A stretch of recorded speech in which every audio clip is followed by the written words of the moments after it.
but in his eyes a sharp and truth resides. No raised voices, no attack, no heat, just weaving words, a rhythm cool and neat. He listens close, he lets your thoughts unroll, then finds the thread and takes precise control. Oh, bug in the machine, he sets the truth alight, demolishing the shadows, bringing clarity to sight.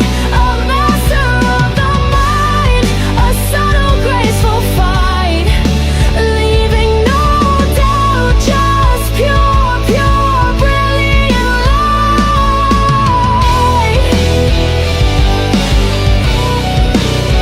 The points unwind, the arguments align.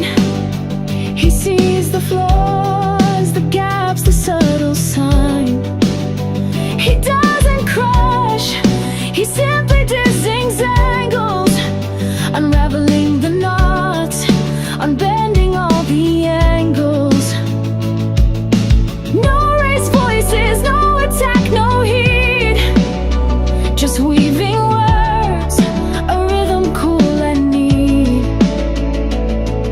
He listens close, he lets your thoughts unroll, then finds the thread and takes precise control. Oh, bug in the machine, he sets the truth alight, demolishing the shadows, bringing clarity to sight. A master of the mind, a subtle, graceful fight, leaving no doubt, just pure, pure, brilliant light. Walk away bewildered, some just stare, but in their minds a new idea's there. He sows the seeds of thought with every phrase he crafts, leaving a space where understanding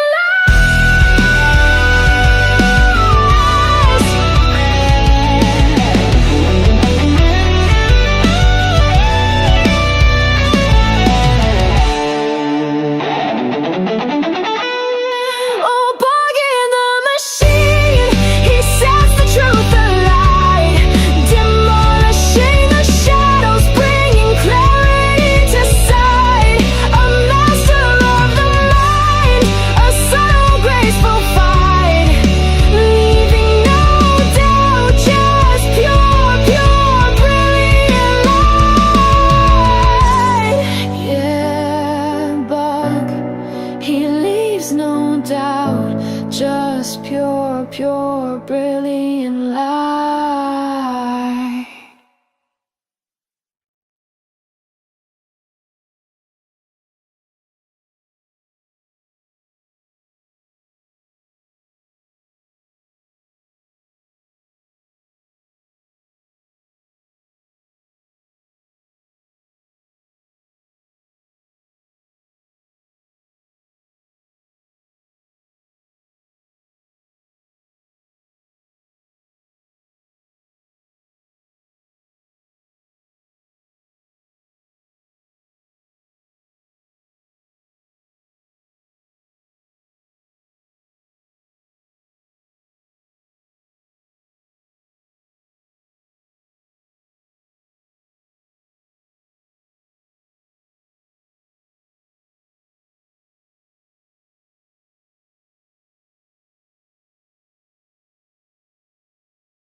Alright, request if you guys disagree with the background.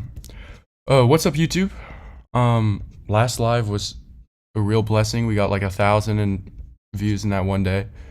Yeah, I'm just waiting to start this live up, so it might take a little bit because we're not, for some reason, no one's disagreeing in the background and is wanting to request up, so it's taking a little bit longer. If you guys disagree with the background or have any questions, request up as a guest. What's up, Bubbles? Bubbles, do you want to come up? Do you disagree with the background? Confronting misinformation and hate. That's great, Hidden Sparrow. Yeah, if you're Protestant, Mormon, Hebrew Israelite, Jehovah's Witness. Oh, Alondra, do you want to come up and talk about it? Okay, Bubbles, do you want to talk about it? I'd love to have, I can run you my proof for God. I'd love to have a conversation with y'all. What up, Sakima? Appreciate you being in here, brother. And thank y'all for liking the YouTube live stream. Alright, we got someone. I was getting worried here. What up, Salt? Hello? Salt, you there, buddy? Oh, here. Okay, here. Now you talk. What's up? Oh no, I just wanted to prove that Muhammad didn't exist. We're just looking for people that disagree with the background right now. Yeah. Jesus. Are you, yeah, I agree. Are you like Protestant, Orthodox, Catholic? I'm Protestant. Okay. Are you? Yeah. Which one are you? Yeah, I'm Orthodox. Would you affirm that Christ established an infallible church? Or just to start with this, would you affirm that Christ established a church? Yeah. Okay. And is this church infallible? Is the church infallible? Mm-hmm. Is the body of Christ infallible? Yes. Right. And I would define church as like for example, as we see in Acts 15, as a organized congregation of believers with a hierarchy. That being like bishops, elders, leaders of the church. Would you agree with that? Well, I believe like the church is the body of Christ. It is also the body of Christ, yeah. Oh, okay. But like as we see the church portrayed in the Bible and like Acts, for example, it's a organized congregation of believers. So are you affirming that the church is infallible? Is the church infallible? Like they can't make mistakes? Like whatever, for example, as like we understand it within the Orthodox Church, the infallible aspects are when something's made dogmatic. When it's made dogmatic, it means it's absolutely fully true and you have to believe in it. So when the church were to make something a dogmatic statement or go to an ecumenical council, like those types of things would be infallible. I'm not saying that like every single individual person's infallible or there's like a specific individual person in the church, like a pope, that's infallible. Okay. Like, so like an example would be like there's no salvation outside like the Orthodox Church, right? We don't say that. We understand that God can work outside of the church. We just would affirm that the best place to be for salvation is in the Orthodox Church. Oh, because y'all got like toll houses and stuff like that? Yeah. I believe toll houses. Yeah, I don't think like a demon can like defeat like an angel for a child of God. Yeah, we would affirm that. Yes. Yeah, I don't say how like a tool house would be a thing. Would you affirm that the church is infallible? Well, I affirm that if you mean the body of Christ, yeah. Okay. And what churches go back to the time of Christ and come from the time of Christ? What church? The Church of Pentecost. Yeah, but like historically, if we look at all the churches and all the denominations, what churches trace back to the time of Christ? Like it'd be like the Catholic, Orthodox Church, the Orientals. I mean, isn't Catholic just universal? Catholic in the sense of like the Roman Catholic Church.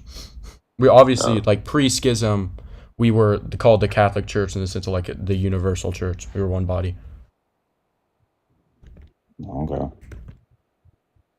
I mean, like my argument really is against Protestantism is that if you affirm that the church is infallible, the church, the churches that trace back to the time of Christ are the Catholic and Orthodox Church, right? So Protestants having schismed outside of that would, even ignoring that, before the Catholic and Orthodox Church split, what they affirmed dogmatically and infallibly within the ecumenical councils already Protestantism goes against it, right?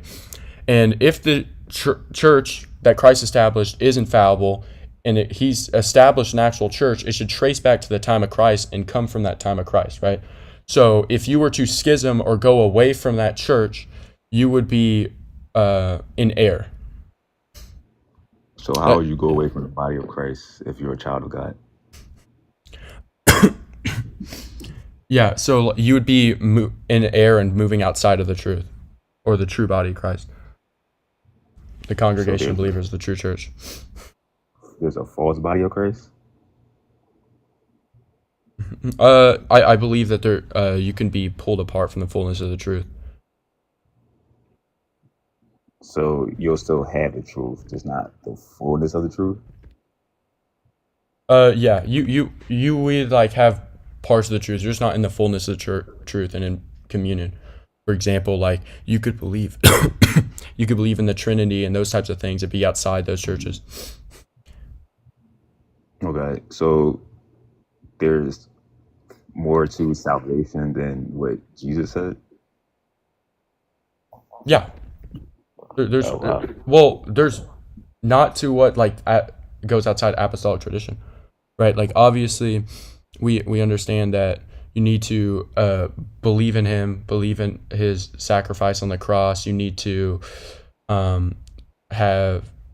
be baptized. You need to the Bible teaches like a works-based salvation, those types of things. We don't affirm that like you're absolutely Wait, you not said the saved if Bible you're outside of teaches the work. Orthodox Church. You said the Bible teaches works-based salvation?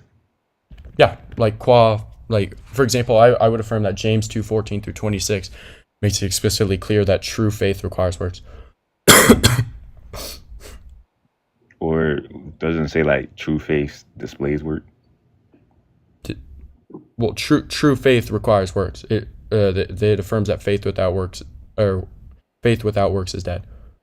So if So like I'm a true faith would I'm have like works. paralyzed, if I'm paralyzed by believing God, I won't get saved. I can't do no work. If you just believe in God and your faith it doesn't have works or it's not lived out, then no, Okay, so you wouldn't have true faith. a paraplegic cannot go to heaven. What do you? How would How would a paraplegic do works? They're works bedridden. isn't like working a job. It's like doing I know good what you deeds, mean, like like good works. helping those around you, being the light to others around you, trying not to sin, repenting, going to church, confessing, those types of things. It's Okay. not like actually doing labor. No, I totally get that, right? But I'm saying like, okay, so a paraplegic believes in God, affirm what the Bible say, but they can't like help people. They're more of a burden than anything. Are they going to heaven? You can live out a faith with works even without moving. For example,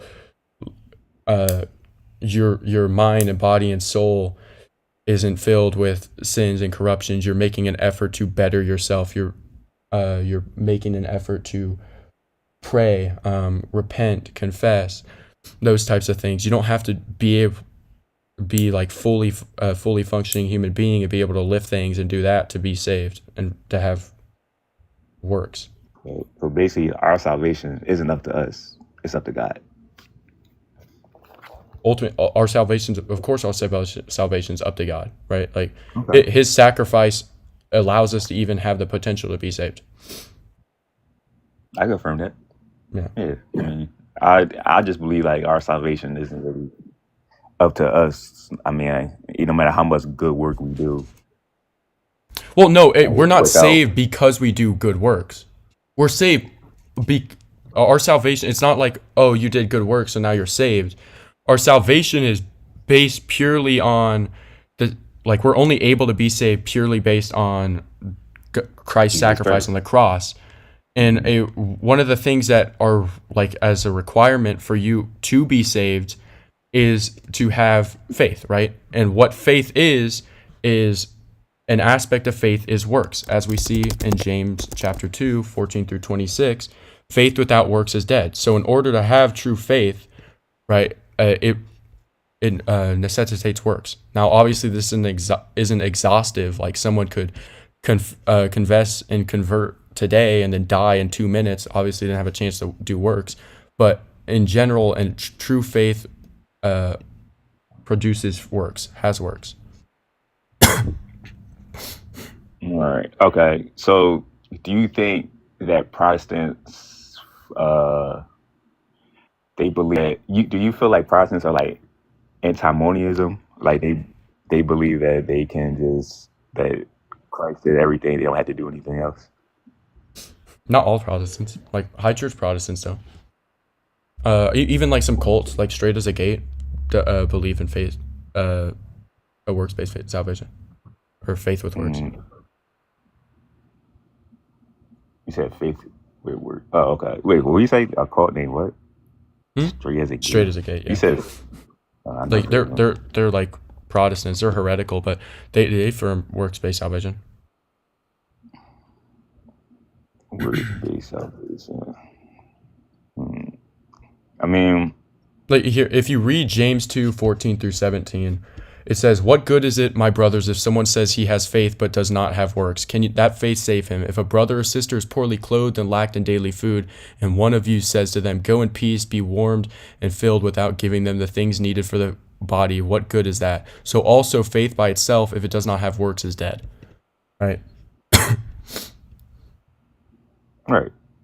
So he was saying, and he like, goes into like, "For as the body apart from the spirit is dead, so also faith apart from works is dead." Like, James writes Right. about how works is an integral part when it comes to faith, and it's what sprouts or comes about if you have true faith. right. But we affirm that, because we're saved, we do good works. It's like we don't do like good works so that we can remain saved.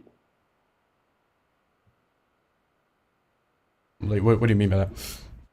Like, okay, so like, we affirm that Jesus, was crucified, risen again for ourselves, and because of that, because of the love that He has for us, as the Bible say, we reciprocate that love by doing good works, not so that we can like keep our salvation. You know what I'm saying? It's not like we tallying up our gold stars or something for heaven. Yeah, we're not just doing works just to be saved. It's the point of the faith with works is that an aspect of having true faith is having works. You can't live a normal life and have true faith and just not do works, not help the people around you, not have the fruits of the Spirit. Yeah, right? of course, I agree with that. Yeah. So that's just what James is writing about. It's not saying that you have to do works to be saved. Your salvation isn't gifted you based on just because you did works or did good things. Right. Yeah, I can agree with that. I was thinking you were saying like, oh yeah, you gotta do this amount of work, to be saved and stuff like that. So I guess like where did like the Toll House stuff come from?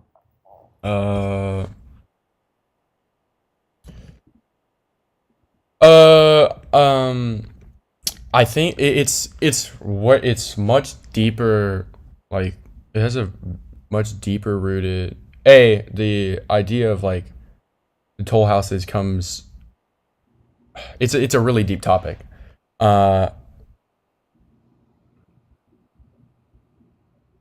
If you So like read like everybody the goes life to the of Toll Saint House? Basil the New, it kind of talks about like talks about the toll houses. I don't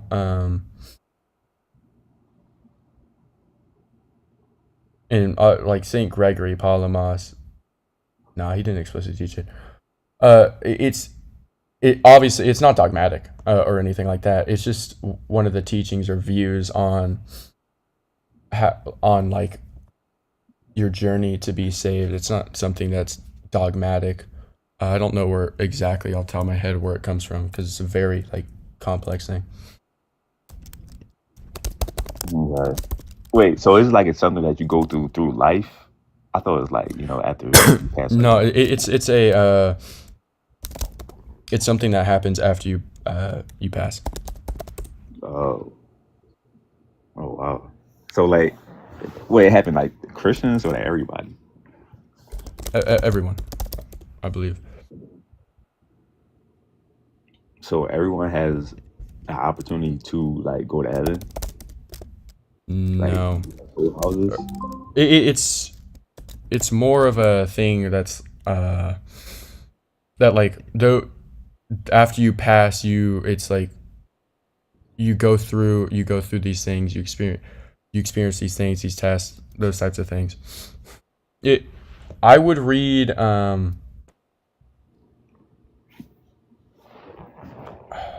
I think the best one talking about it is Life of Saint Basil the New. You read that, it's from the 10th century.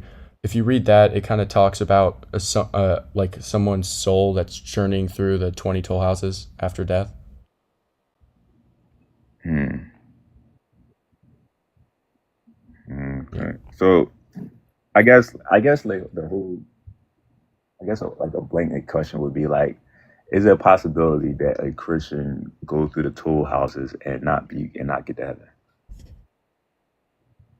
Could And that be not a possible? Christian gets to the toll When houses too and much doesn't go work to heaven. bogs you down. Yeah. I if you make it through the toll houses, So you gotta get through like 20 of them, right?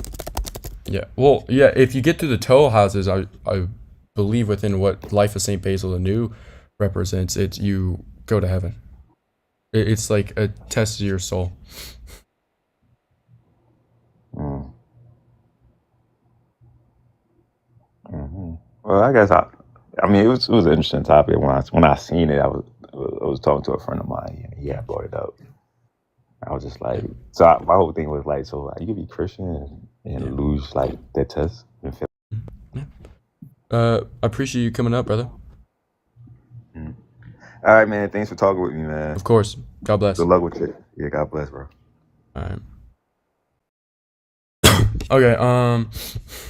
I don't think we have anyone else on the live, so I'm gonna end the TikTok live here. Okay. So here's one thing. I just saw this, y'all. If you look here, hold up. Let me just change over to this chat. Okay. If you see here, I got some reacts for y'all. Some pretty good ones. I got J Dyer reacts. I got this Fearless Truth one. I just saw this. I want to do more debates for y'all. I want to debate like some Muslims just so y'all can This first, watch. but we've But real quickly, I saw this, and I think it would be pretty good to debate him. Have the Son and the Father. Let me just scout the scene real quick. DZ debates. something. So you appeal to legality. What if it was legal to punch your kid? Okay. I probably won't live in a country where it was the legal. scene, here's the scene. Yeah, so I don't but know what's DZ would that be abuse because it's legal? All right, I'm muting so that you don't have to hear it. What's DZ debates thingy?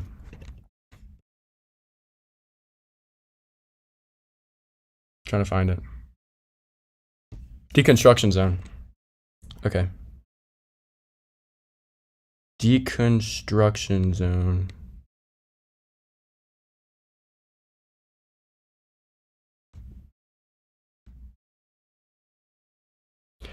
All right, we'll debate him.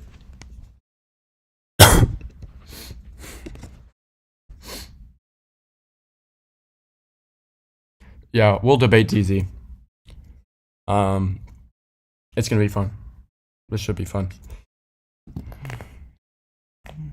I've never debated him. I don't know how good he is with like philosophy and stuff. I could get cooked. You never know.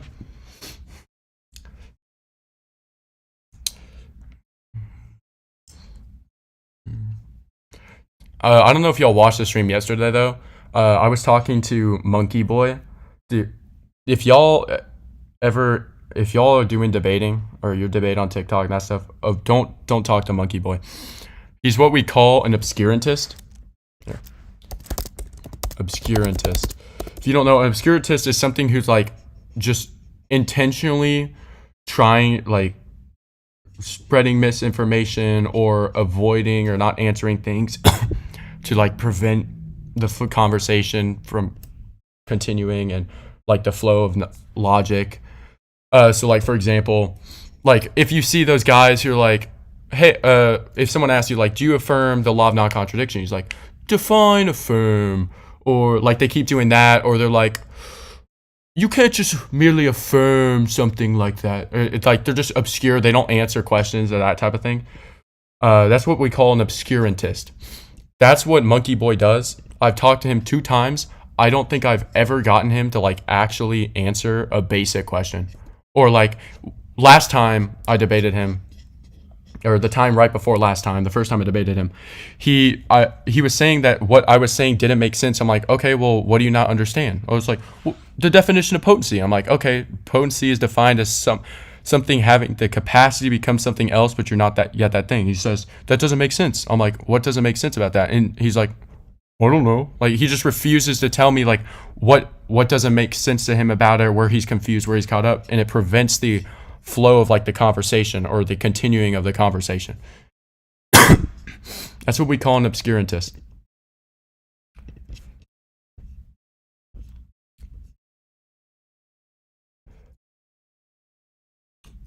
He's good. He's very good on Bible knowledge. Oh, okay. Sarlacc, is he good with philosophy? Because I'm gonna run my variant of argument for motion on him. So like, if he's good with philosophy, it should be fun. That means you get cooked by Monkey Boy since you were telling people to... What? You can watch the debate from last live stream with him. I didn't burden shift at all. I asked him 45 times if he affirms the law of non-contradiction. He just refuses to answer it. Because I told him beforehand, if we can establish the law of non-contradiction, then I can show that PSR you have to accept, because if you reject it, it leads into a violation of the law of non-contradiction. So like, do you believe contradiction can exist in reality? Do you affirm the law of non-contradiction? I keep asking him, and he just refuses to answer the question. Me telling you to avoid an obscurantist isn't me getting cooked. It's me preventing you from wasting your time. All right, I'll try not to have him redirect me to the Bible.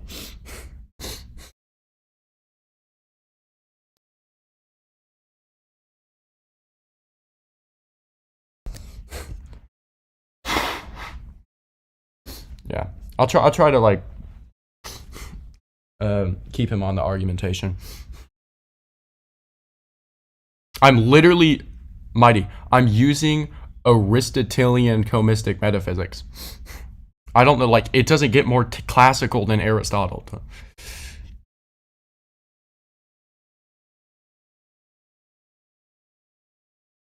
Exactly, Nicturnus. But Nicturnus, like, on my first debate with him, I kept explaining that to him, and he's just, all he kept saying was that doesn't make sense, and then refused to elaborate. I'm like, and I was telling him, if I can't see where these don't align, where it doesn't make sense for you, I can't help continue this conversation or help you understand.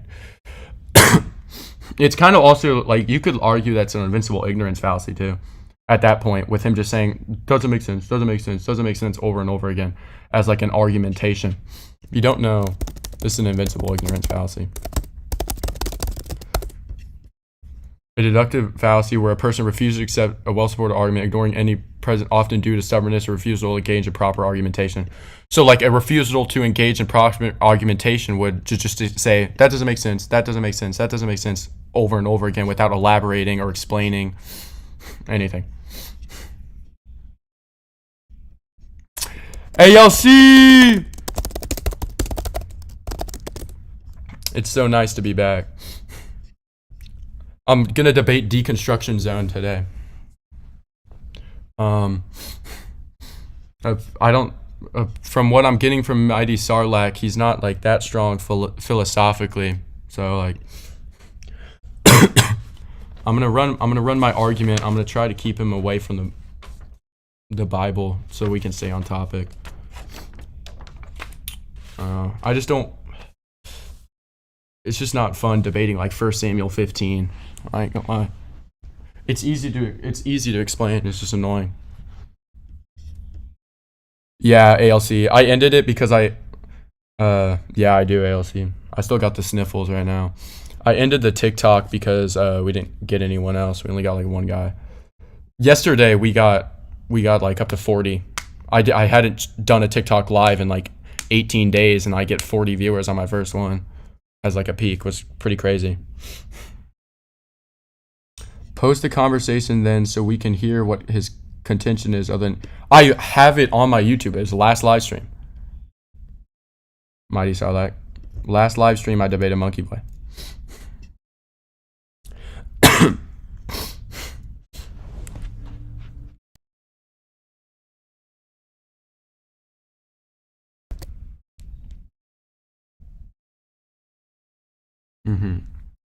You'll bring up contradictions in the Bible. Well, I'm just going to argue specifically for God's existence, that God has to exist by necessity and not for a specific God. And if that works and he affirms that, then I pretty much win topic, because topic's your God is imaginary. But that's my starting point. And then if he affirms that, then he's no longer an atheist but a theist, and then I can go into like debating him on the Bible. No prophecies for Jesus. I see.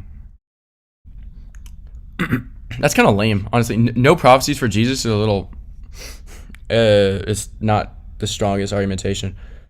I guess if you want to argue prophecy wise, you should argue unfulfilled prophecies, but even that's not strong because a lot of them are supposed to, like, if you read Revelations, a lot of those prophecies are supposed to be filled in the end times. Like, I even have a list right here. So, let's see.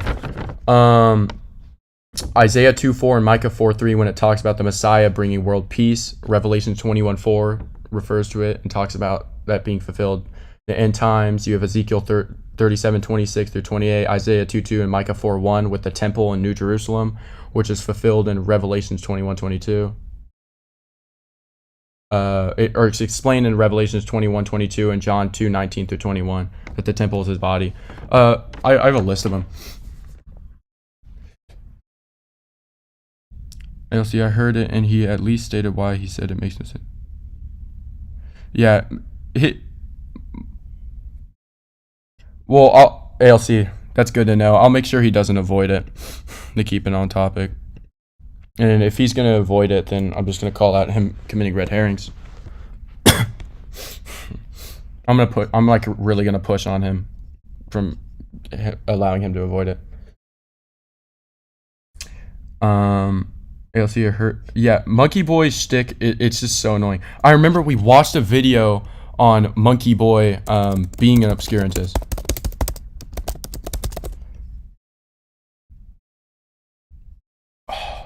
Remember, it was like a stream like two months ago. We watched a video on like debating an obscurantist.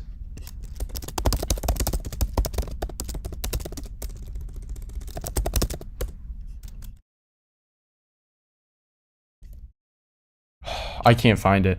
It had like 200 views on the video. He argued there is no prophecy fulfilled ever. He will read those prophecies out loud for you and show how they weren't fulfilled. Is his stick. That's fine. Honestly, that's probably my weakest argumentation. Because I never pay attention to prophecies.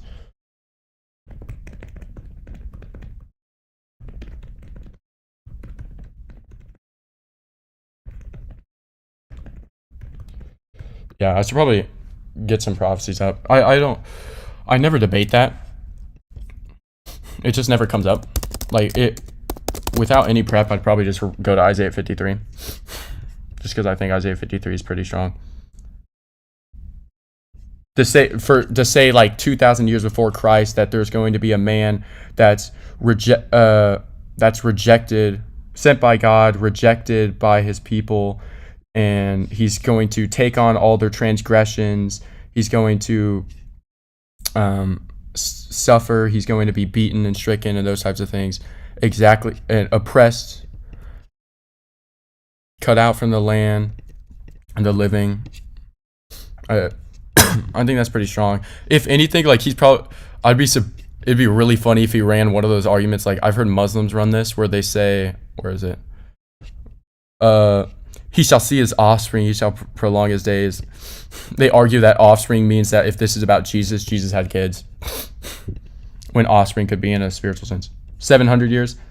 Yeah, I don't know. I always forget the dating in between, like when this stuff was written and when New Testament stuff was written. So like I just kind of talk up a big number, throw out a big number.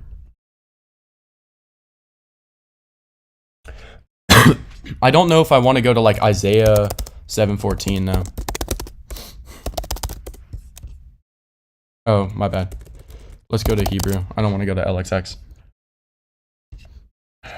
Cuz they're just going to say Emmanuel.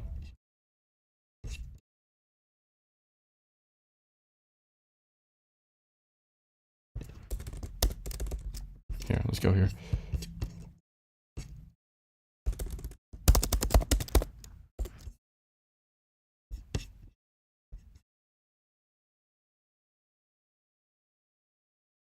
How to refuse evil and choose the good. The Lord will bring upon you and upon your people and upon your father's house today as... Like, I don't... Like, there's probably some argument that he can make with what's said here that I don't know. Because I don't debate it.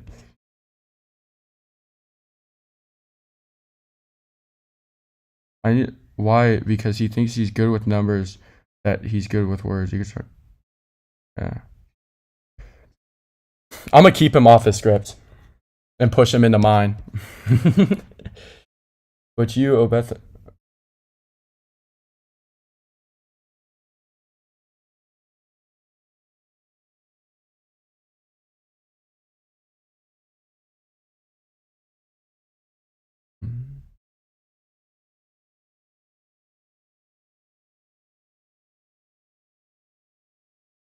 Like, couldn't you use... I don't know. Couldn't you use Zechariah 9:9? Let's go to Zechariah 9. Maybe there's something I'm missing. Rejoice greatly, O daughter of Zion. Shout aloud, O daughter of Jerusalem. Oh, I'm coming up. It's time. Asking good questions. Let me grab a couple super chats, friends, and we'll get our next guest in here. We've got some people waiting to get in. So we'll grab them in just a second. Danio says, will I go to hell for polytheism? I mean, according to the Bible, yeah. yeah. Says, I love Doug and the Flying Spaghetti Monster. Praise his rock hardness and his noodly appendage.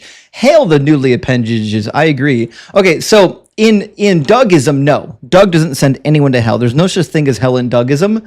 That's cruel and unusual punishment. Don't worry. And the Flying Spaghetti Monster wouldn't send you either. And Jim Nasty says, protect Esther. Oh, sorry. Protect. Project Esther is coming after Project 2025. Shit, I didn't even know about that. I'll have to read up on Project Esther. I assume that's where they put all the women back in the kitchens and bring in the Handmaid's Tale, if I had to guess. That seems like what that's about, just on the title. By the way, thank you all for the... Herbie says, Robert Solopsky, or Sapolsky... Thank you all for the information on him too, because like now I have a general plan on how I'm gonna go about it. Know that? Well, shit. Now I didn't know he was online. Okay, so Herbie, I'm gonna get hooked up with his podcast and maybe one day have a conversation with him. I'd really enjoy that. Nucleotide Wave says your biology quiz is tomorrow. Study up. Praise Doug. Well, shit. Nucleotide Wave, I'll lose. So this brings up a good point. I was on Joel's live stream last night, and this highlights the importance of having specialties. we got into a conversation last night on Joel's live stream, and I repeated a bit of science that I clearly read and misunderstood about the similarity between all the human cell types. I had read something a while back that all the human cell types are actually slightly different because they take on changes and modifications as we age. And I assumed, based on what I read, that means if you took any single cell in the human body and you checked the DNA sequence, they would all be different. The reality is, it's such a minor difference, it would be hardly noticeable. So if you took any cell in the human body and sequenced the DNA, they would be roughly nearly identical. If they were like an infant, then they probably would be identical. If they're like 100 years old, they would be nearly identical. But like, that's what happens, right? When someone who doesn't know biology is forced to like learn things rapidly on the fly. Sometimes you read stuff and you don't understand it correctly. That's why when apologists come up and they give like really bad biological arguments, we really need professionals to weigh in and be like, yeah, that's bullshit. They should not be using arguments for God, using like science and stuff. I think are the weakest arguments, because ultimately, even if there was like a proof now, you could just argue that it's just a God to the gaps. If there's like if it's unexplained scientifically or doesn't have a scientific explanation. I think so. If you're going to try to prove God, like actually prove God, you have to use philosophy and metaphysics. If you're not, then you've pretty much any scientific argument is just going to end up being a God to the gaps. Or and also, I think if you argue from science, your argument is going to be so much more complex because you need to know so much more information. I think it's going to be way harder to argue for. Because like think about how complex all the science is and all the possible rebuttals and scientific experiments and information you know with like biology, organisms, etc. If you're debating from science, it's way more complex than like metaphysics. And I also, even though like arguing philosophy and metaphysics sounds like you're smarter, I think it's less complex than arguing from science. But arguing from science just doesn't work. Human, because every human, while our DNA is very fucking close, it's still not identical. Like you wouldn't find the identical DNA sequence in every human. So the talking point still fails. I'm gonna send him something really nice. I'm sending him a rose. Retired Bomb Tech, good to see you. Says listening to you on my way home from a VA appointment, spoiling me with all these cooking episodes during the week. Thank you for the work you do. Well, thank you, Retired Bomb Tech, for supporting the work I do, and thank you for listening. I really do appreciate that. And friends, I'm just going to grab, I only have a couple more super chats. I'm going to read 4 more super chats, and we'll get our next guest in here. If I have a bunch left over at the end, it'll be okay. I'll read them at the end. Dustin says, one thing that always gets me is the majority of theists can't even solve the first line of the first equation of a master's level physics exam, but always claim to know the science better. Dustin, that does seem to be the case, right? I've seen a lot of philosophical talking points. And I think the reason why they're so confident is they learned them in like philosophy 101 class. Then does Deconstructing Zone do this like full time? Is this like his job, or does he work outside of it? If any of y'all know, I feel like if you do this as a life, for your life, you got to do it really, really. You gotta be really good at debating. Like imagine doing this as your full-time job. Yeah, I'm up next. If you see 360 people are in here and I'm the only guest requesting. Yeah. If it's your full-time gig where you just debate like religious people, you have to be really good at it, dude. If you suck and this is your full-time gig, that's kind of embarrassing. I ain't gonna lie. Like this is literally your job and you're just not good at it at all.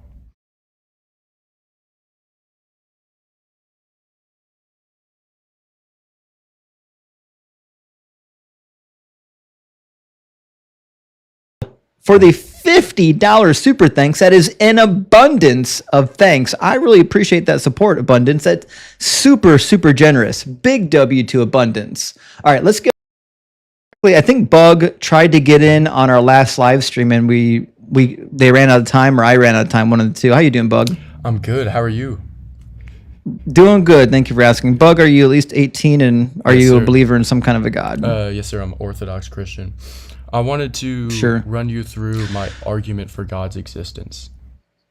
Is it the Christian God or a generic God? I want to start off with a generic God, that a God that a conscious, full, pure act being has to exist by necessity.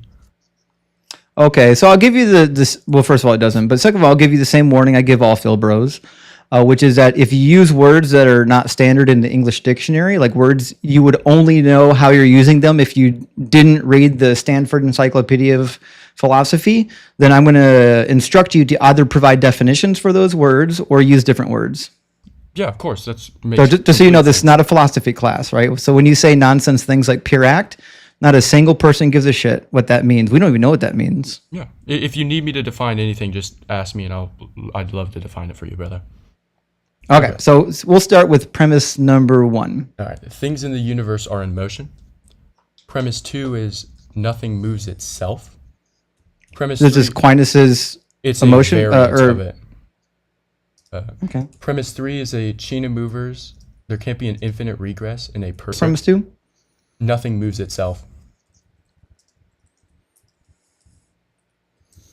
Okay, and premise number 3 is infinite regress. Yes, sir. And Okay, and conclusion- any others? Yeah, there's 8 total. Conclusion 1 is therefore there must be a first mover that isn't moved by anything else. Okay, let's pause there and address the premises that we have before we go on to more premises and conclusions, because I suspect this is a multi-pronged argument. Yeah, it's it's 8 premises, and then there's 3 conclusions. Okay, so we agree that things in the universe have motion. I think we can just mark that one off. Of course. Number 2 is nothing moves by itself, or nothing moves itself. And to this, I actually don't think we know that to be the case. For my limited understanding of how quantum fields produce matter, the way that they produce matter would in fact cause motion, and it would literally quantum fields would produce matter out of non-matter. That's a very weird thing to think about, but if that is the case, we have no reason to believe why it wouldn't also be in motion when it got produced. So I don't know if premise number 2 works. Yeah. Real quickly, do you affirm the law of non-contradiction? As far as I can tell, the law of non-contradiction seems to hold true. I think the first law of logic works until you get to a quantum level. And even things like causation. When you get to the quantum level, causation tends to fall apart because there are actually effects that precede the cause within quantum physics, and we can even reverse effects and causes in quantum physics. So while I think that generally the laws of logic are true for the things that normal people can observe, I think quantum physics fucks everything up. Okay. Yeah. Okay. I would argue. So, yeah, just to put a cap on that, just to put a cap on premise number 2, I'm going to put an I for I don't know. I don't know that is the case. I mean, you can make a case, and it might be convincing to me, but I don't know if that is the case. Yeah. I would argue that the law of non-contradiction is what we call a self-evident truth, and for it to be denied would require it to be true. So, for example, let's assume you say the law of non-contradiction is false. You would be asserting the truth of a proposition, like that it's true, you believe the law of non-contradiction is false, while denying its opposite, which is the law of non-contradiction is true. Which, for that statement to hold any truth and to be meaningful, would require the law of non-contradiction to be valid. Otherwise, the statement that you believe the law of non-contradiction is false is also simultaneously a statement where you're saying that you believe the law of non-contradiction is true. Yeah, I hear what you're saying. I didn't say that I didn't believe in the law of non-contradiction. Okay. So with that being said, the reason motion or moves here, as I'm using in premise 2, I'm defining it as the move from a state of potential to actual. potential I'm defining as something having the capacity to become something else, but is not yet that thing. And actuality or actual, I'm defining as something is already that thing or state. So the reason something... Okay. So if matter comes into existence via quantum fields, then we could agree. We could just say that the movement is caused by quantum fields, the initial movement. As long as it's not something moving itself. Well, the quantum field would be the mover. Sure. Yeah. And just real quickly, with those definitions being said, the reason as to why something can't move itself is it would end up being a violation of the law of non-contradiction, because... Oh, I don't know about that. Sure. I can explain. So for something to be moved, something actual is actualizing something else's potential, right? So if you were to move yourself, you would have to be in a state of actuality, meaning you already are that thing or state, and then also be actualizing your potential, meaning you are not yet that thing or state. So you're both that thing and state and also not yet that thing and state in the same time and same respect, which is a violation of the law of non-contradiction. What do you think about chemical reactions? So I think the reason why I think this is a bad argument, there's a lot of reasons. First of all, because we haven't concluded that it is the case that nothing can move by itself, but also because a lot of things we would say are stationary. But if I put a stationary two things in space, right? Like a lump of iron, two lumps of iron, and just set them in space, push them, I don't move them, they're going to move on their own just because of how gravity works. Okay. So you don't need anyone to push them. Gravity alone is going to move them. And that wouldn't be something moving itself. Well, gravity would be moving it, but gravity is not an entity. Like you can't touch it, you can't point to it, right? When I'm saying like something move itself, it doesn't have to be like an entity or like a being. It can be something like gravity or something that you can't necessarily touch, or something like that. It's just the concept is that it for something to move itself would be a logical impossibility because it violates the law of non-contradiction. What the means at which it gets moved or actualized, as long as it's outside of itself and doesn't violate the laws of logic, is completely fine. So I'm saying two things that are not moving, if you set them in space, will in fact move because of how gravity affects mass. Yeah. So you don't need a person or a thing or something already moving to move them. You have quite literally an immaterial mover. And it's not God, it's just gravity. Yeah. I'm not saying that everything that's moved is moved by God. Like, for example, if I wave my hand, I'm not affirming that God is controlling my hand to wave it.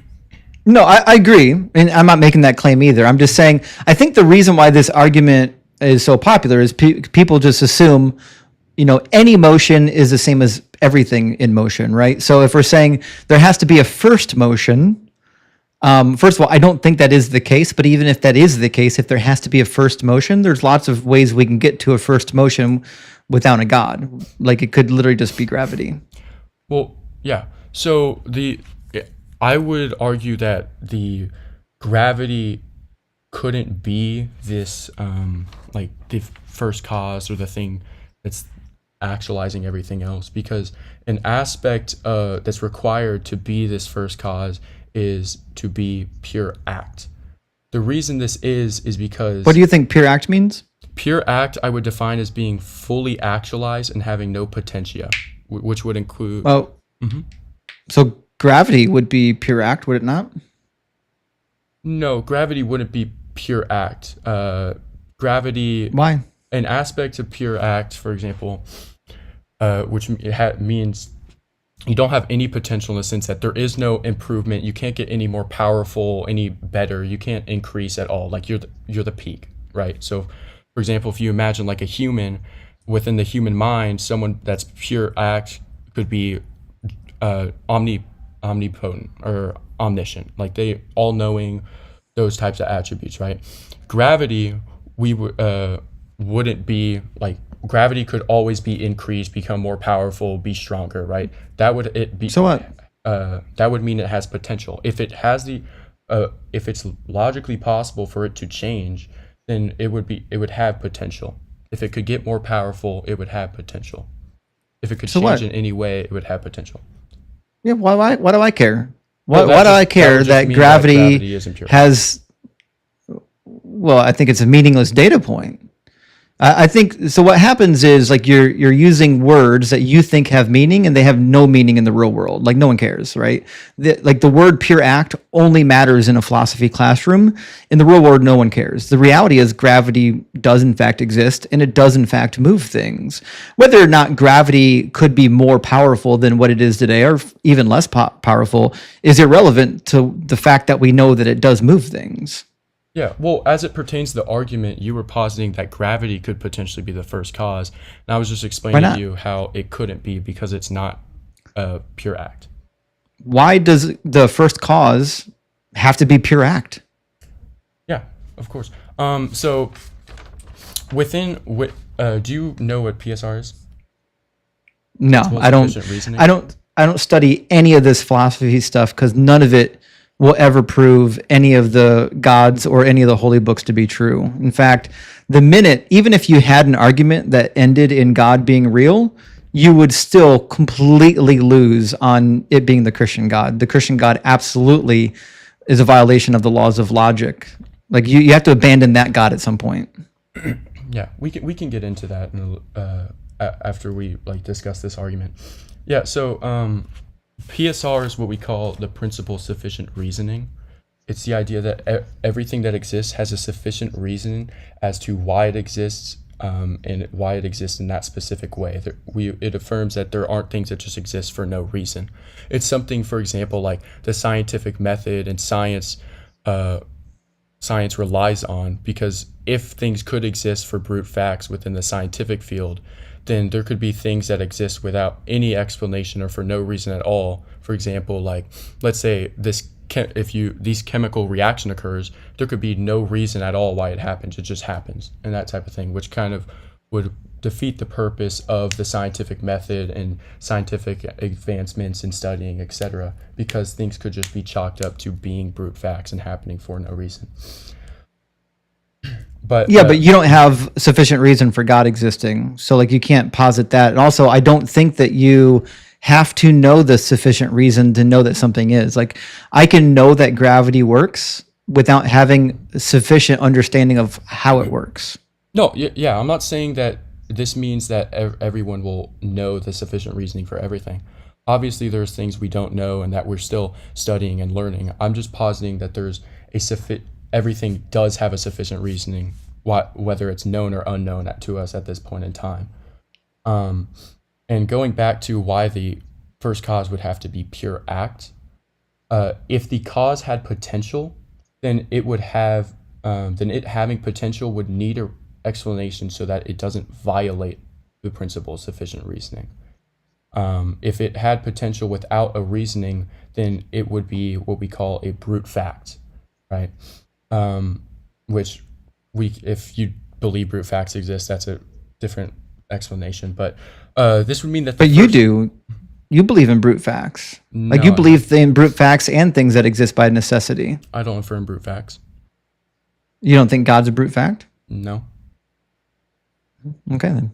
I don't affirm that God exists just because. Like, for example, with this argument that I'm laying out would be actually going against the idea that I'm affirming of God's being a brute fact, because the purpose of the argument is to deductively prove that God has to exist by necessity and doesn't just exist because he exists, and that there's an actual reason. Well, yeah. to it. So if your only evidence that God exists is an argument from necessity, then I could easily just give you an argument from necessity for a non-sentient first cause. Yeah, Like just so we're clear, even if I accepted all three of your premises, it doesn't result in a God. The conclusion's a non sequitur if you put God in there. yeah. No, you couldn't argue that the first cause would be non-conscious because of something could. called the principle or proportionate causality. The principle of proportionate causality. Are you familiar with that term? I'm not familiar with any of these terms because I studied like real things in school. Yeah. So the principle of proportionate causality is holds that something cannot produce an effect out of nothing. If it did produce an effect, Well, that's not true. So you would affirm that things can produce effects out of nothing? What I'm saying is that if you by nothing you mean no matter, then that would be wrong. Literally, non-matter can produce matter. No, not like within matter. I'm affirming that, for example, in order for an effect to happen, it either has to be within the cause, formally, eminently, or virtually. So Not according to quantum physics. That's what I'm saying. well, if you were to affirm that a cause can bring out an effect that it doesn't possess formally, eminently, or virtually, it would lead into a violation of the law of non-contradiction, because you'd be saying it both doesn't have the ability to create the effect, but at the same time it does, or it did create the effect. Not even close to what I'm saying. What I'm saying is that things that exist non-materially do in fact cause material. Yeah, you can. That can occur if it has the ability to bring about that. For example, when it comes to formally meaning like directly, either you're like directly material, virtually meaning it has the power to produce it, or eminently meaning it possesses it in a higher or more superior way. You could say a non-material thing can virtually possess the ability to bring about a material effect, meaning it has the power to produce it. What does it mean to virtually possess something? Virtually, I would, whenever I'm referring to virtually, I'm referring to it has the power to produce it. Do you see how like none of these words work in the real world? Like virtually in the real world doesn't mean what you just explained. This is why I instructed you when you came in. You have to actually talk like a real person. Nobody took your philosophy class. I didn't take it. There are thousands of people watching right now that didn't take your philosophy class. If I walked into your live stream and started spitting electrical engineering terms, how far do you think we would get? I think we could get somewhere as long as both parties Nah. are defining the terms that the other are confused on. Which you're not doing. Like, I've you're defined using every term you asked me. a literal litany of words that you've never heard outside of your philosophy class. And you know that. You know, hold on. You know for a fact that the majority of these words you're hearing, you've never heard them until you took philosophy.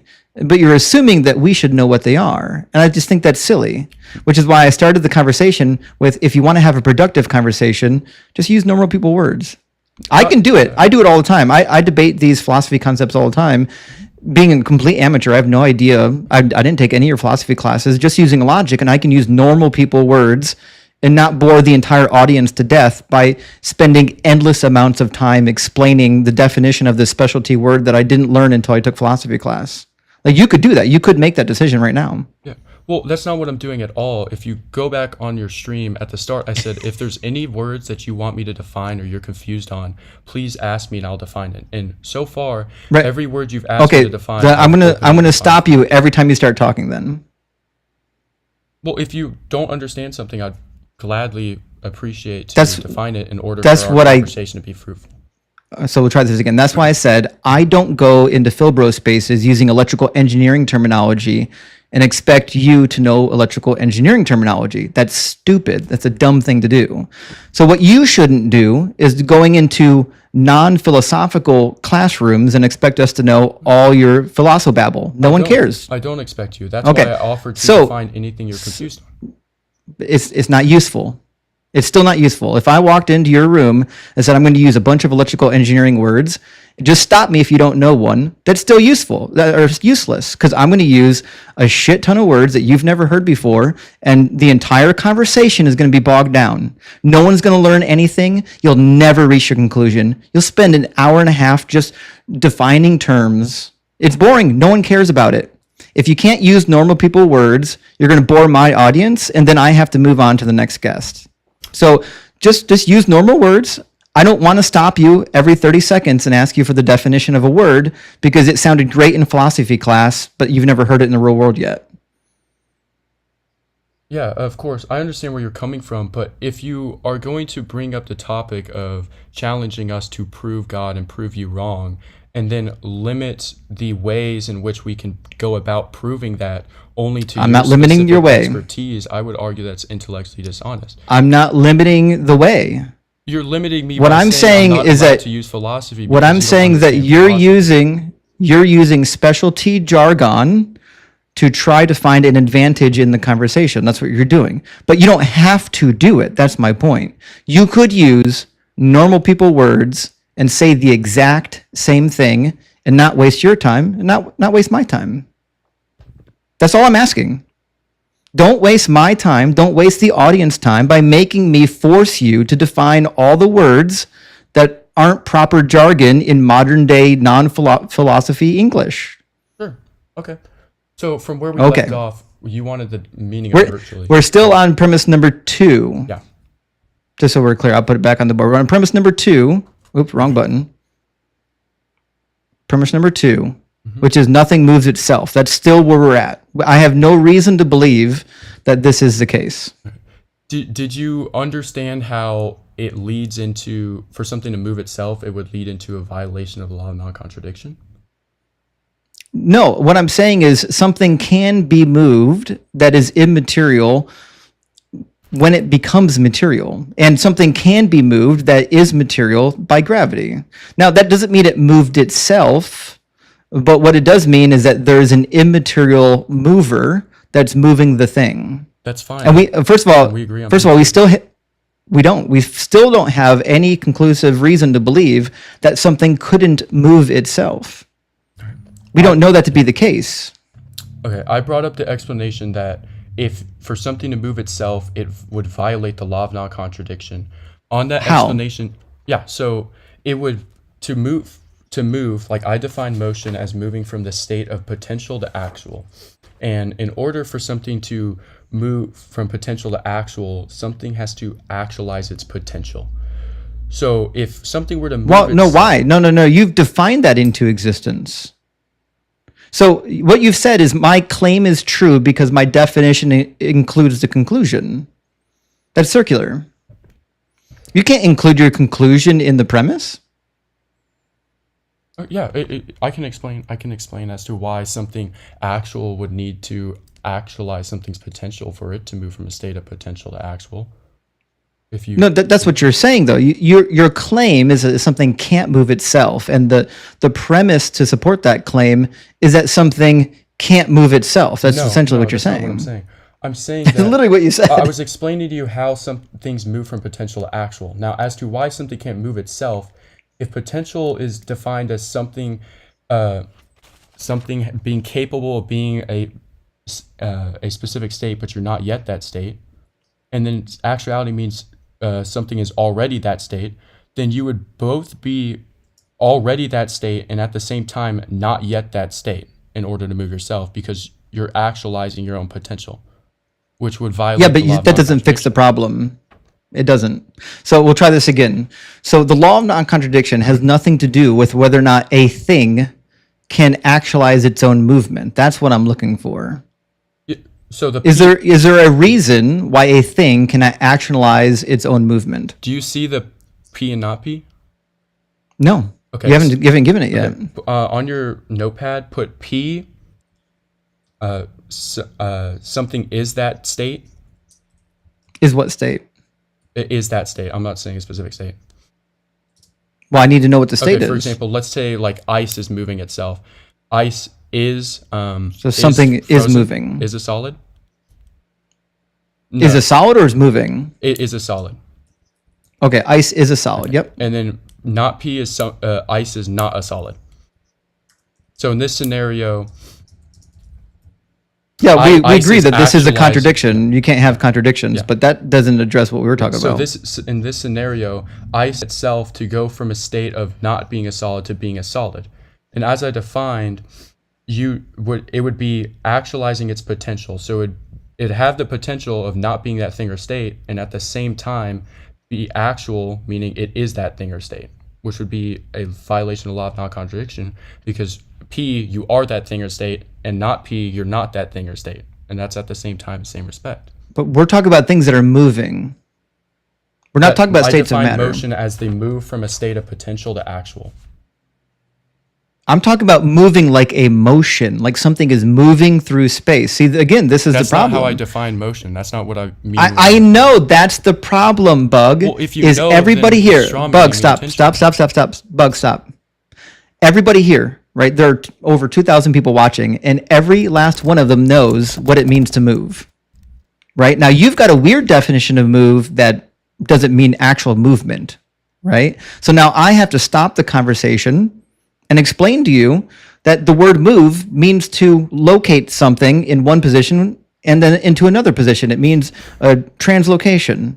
Now you've got a different definition of move that probably isn't even in the dictionary. What's your definition? I defined it as move from state of potential to actual. And that's the definition I gave you at the very start of the conversation.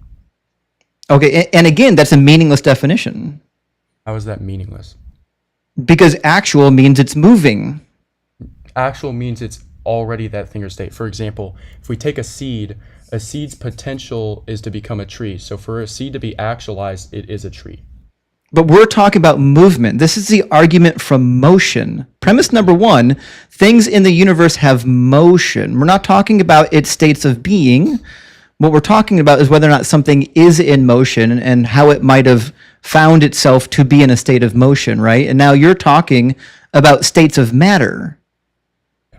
So this is why these arguments are silly. So I'm going to short circuit the argument and explain to you why everything in this fails. First of all, we have no evidence whatsoever that something can't produce its own motion. That's a problem. You're not going to be able to provide an argument for that. Premise number three, you have no way of demonstrating that infinite regresses are impossible. Never going to happen. I've already done this argument with 1,000 people before you. You'll never prove infinite regresses are impossible. Conclusion, not only is a non sequitur, we can also just say that it's natural. Whatever it is, it's natural by necessity. We have no reason to believe that whatever the prime mover is, that it's sentient. So the only premise you have in this whole syllogism that works is premise number one. That's it. Yeah. So once again, you're imposing your own definition of motion when I've made it explicitly clear numerous times now what I mean by motion and what I'm defining motion as. I feel like the this is an definition intentional straw of man. motion, it's not. We'll just try this again. So the definition of motion is the action or process of moving or being moved. That's what it means to be in motion.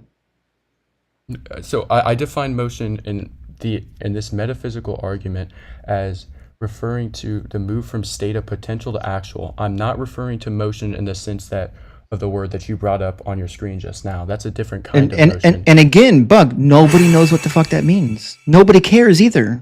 Whether people care or not doesn't really we're talking matter. about we're talking about the word motion. Nobody knows what it means to be potential to actual. If that's the case, then we could just say potential to actual motion. Like, what does it mean? And potential to do what? So potential, I'll define it again, is something has the capacity to become something else, but is not yet that thing. For example, a seed's potential is to become a tree, but it's not yet a tree, it's still a seed. And actual is something is already that thing or state. So for a seed, being actualized would mean that the seed is now a tree. I got you. Okay, so what you mean to say is that things in the universe have a state. Say that one more time. That's what you mean to say. You got to change premise number one. Premise number one needs to say things in the universe have a state. No, the term here as like Aquinas and Aristotelian Thomistic metaphysics uses it. It refers to motion. No one cares what that means. It doesn't matter how many big words you use. Every time you use like big words, no one cares. I've offered numerous times to define any words that don't make sense. No one cares, Bugs. No one cares. That's just kind of like dismissive if you understood at that point. If you understood how rhetoric works, you would not be forcing your audience to ask you for definitions.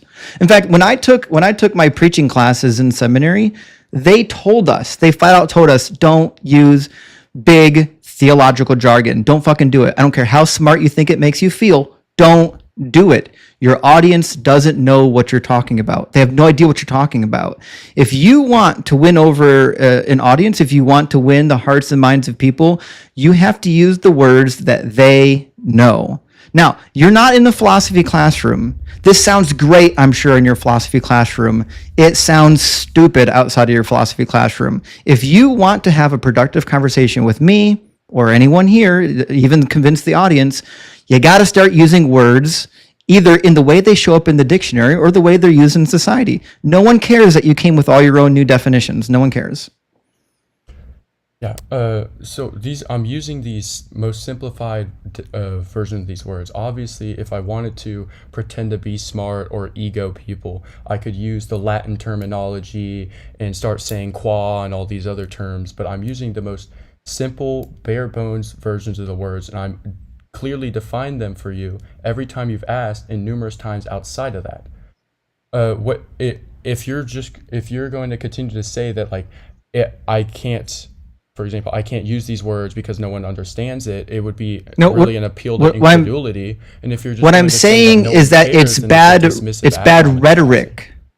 What I'm saying it's bad rhetoric, right? If your goal here is to convince people of your viewpoint, this is a bad method. This is called bad rhetoric. Rhetoric needs to match the audience and the interlocutor, which is why I told you I will never go into somebody else's space and use a bunch of electrical engineering words. Nobody knows what it means. Sure, there might be 5 engineers in the audience that thinks, oh, this is really cool. He's using electrical engineering words. No one gives a fuck. Okay. You're not in a philosophy classroom. If you can't use words that normal people use, you're wasting your time. So don't make me stop you every time you use a word that you only learned in philosophy class. If it's a word that you never knew what it meant until you took philosophy, we don't know what the fuck it means either. So stop using it. Okay. So I would understand good rhetoric as like someone who's communicating clearly and truthfully and well, we disagree. in a logically coherent way. We disagree. You don't think good rhetoric would include communicating clearly and truthfully? Good rhetoric is not limited to truthfully and clearly, and you're not communicating clearly. You cannot communicate clearly if you intentionally use words that other people don't know, which is why I don't do them. I have 2 degrees in theology and biblical studies, and I never use theological words. I learned all kinds of fun words in seminary. I would never use them on this live stream because nobody knows what they mean. It's a waste of my time. It's a waste of your time. It's a waste of the audience time. No one cares. Use words that people know, or all you're doing is wasting your time and my time. So we started with an argument for motion. As it turns out, there's a way to do the argument for motion without using a single philosophical word. In fact, I just talked to a guy with a PhD recently. We had a 2-hour conversation about philosophy. He didn't explain a single definition. Not once. A 2-hour conversation. For a full 2 hours, we talked, and he didn't have to explain one word. And the reason is because he's an educator, he's a teacher, and he knows in order to communicate your ideas, you have to communicate in the words that normal people know, not in a secret language that you only know if you took philosophy classes. Okay. So that's why it's bad rhetoric. I don't see how I'm obfuscating and not communicating clearly when I offered to define any word that you said didn't make sense to you clearly. I have been Bugs, doing that. I already told I've you. also been I already addressed defining words this. that you didn't even ask for. Bugs, already addressed this. I'm not going to stop you every 30 seconds and ask you for definitions. If you can't use what's between your ears and use normal people words, you know what normal people words are. You do. You know what they are. You're choosing to not use them. And that's the annoying thing. That's why right now I'm stopping you, because you're intentionally using words that you've only learned in philosophy class. Before you took a philosophy class, before you heard a single philosophical argument, have you ever used the word pure act? Outside, yes, it's very common within like the Orthodox. Before you ever learned about any philosophy, you've never used the word pure act, have you? Sir. Well, neither fucking have we. None of us. We don't care. Right? We're not in philosophy class. If you're using words that you only ever learned because someone taught you philosophy or you learned some doctrine, nobody cares. We didn't learn that. We don't care. We know what's in the dictionary. We went to school. We took grammar. We took English. We know what's in the dictionary. We don't know anything in your philosophy class. The same reason why you don't know anything in electrical engineering. I'm presuming. I assume you didn't take electrical engineering. Again, I can't come into your space and expect you to stop me every time I use an electrical engineering word you've never heard of. That's stupid. That's irrational. I'm not going to stop you every 5 minutes to explain words that we would only know if you took your philosophy classes. No one has time for that. Now, this argument is not a good argument. The Aquinas' argument for motion, or whatever variant you have of it, doesn't work for the reasons I've already articulated. Do you want to know why this argument is useless and why I know that your God doesn't exist? Of course, I want to know why this argument's useless. Okay, because it doesn't matter if you have an argument that lands in some deistic asshole that created the universe. The reality is your God does not exist. Your God is full of contradictions. Your God is full of failed prophecies. Your God is full of promises that literally don't come true and never will come true. So we can literally just start by we can start like something as silly as the Trinity. Now, you're Orthodox. I know you've applied your philosophy to the Trinity, haven't you? Yes. I just want to say, I feel like what you're committing an appeal to convenience in the sense of saying just because you don't feel like asking me to define words, that therefore I'm in the wrong or I can't use them, or it's like kind of anti-intellectualism. It's not convenience. What I'm telling you is I'm hosting a live stream, okay? I've got almost 1,000 people on one channel. I've got 1,000 people on another channel. I've got 500 people on TikTok watching. There are 2,500 people watching right now.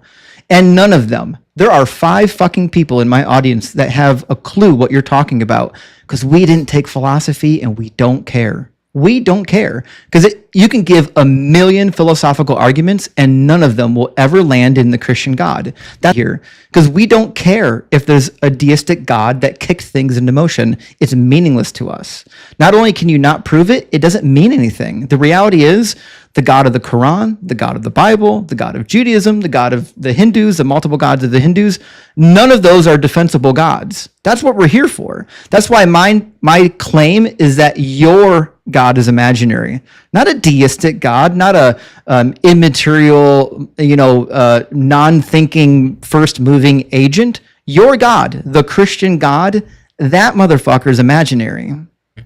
I think what you're saying is a little contradictory. If you're saying that you do not care about God or deistic God at all or anything like that, but then you focus your time on running multiple live streams and spending thousands of hours debating on this deistic God and whether he exists or not. I did feel not. Like that's a little contradictory. Are you not running a live stream I've right never now debating once the existence of God while you're saying that you don't care? I'm about debating it? the existence of your God right now. I'm debating the existence of the Christian God at this moment. And if you're a Muslim, I'd be debating the existence of the Muslim God. Again, my live stream does not say the deistic God doesn't exist. It says your God doesn't exist. And the reason why I can do that is because people who believe in deistic gods don't get up on this stage. They don't give a fuck if I believe in their God. You do. That's why you're here.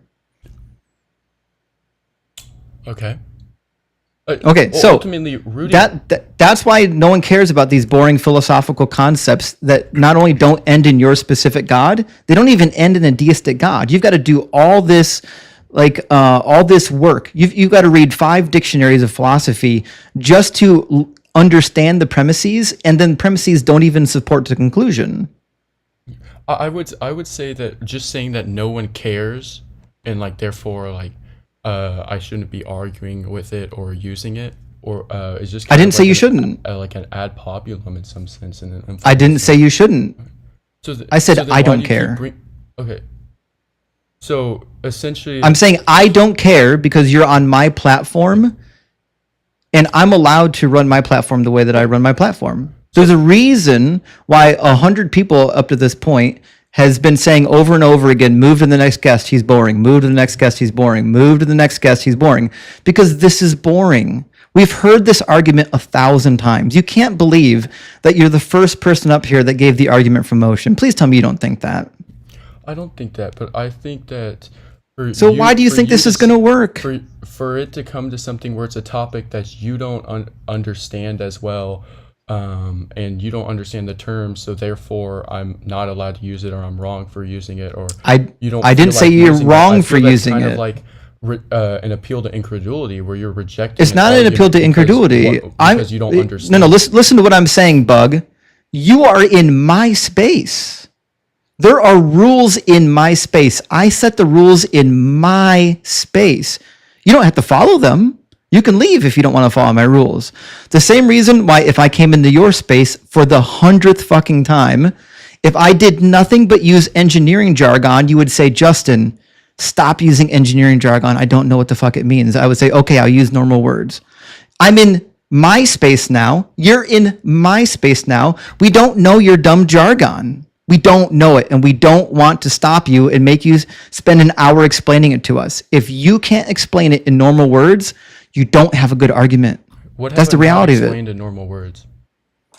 Everything. Again, I told you, I'm not going to stop you every time you use a word that you only found in philosophy. I'm not going to do it.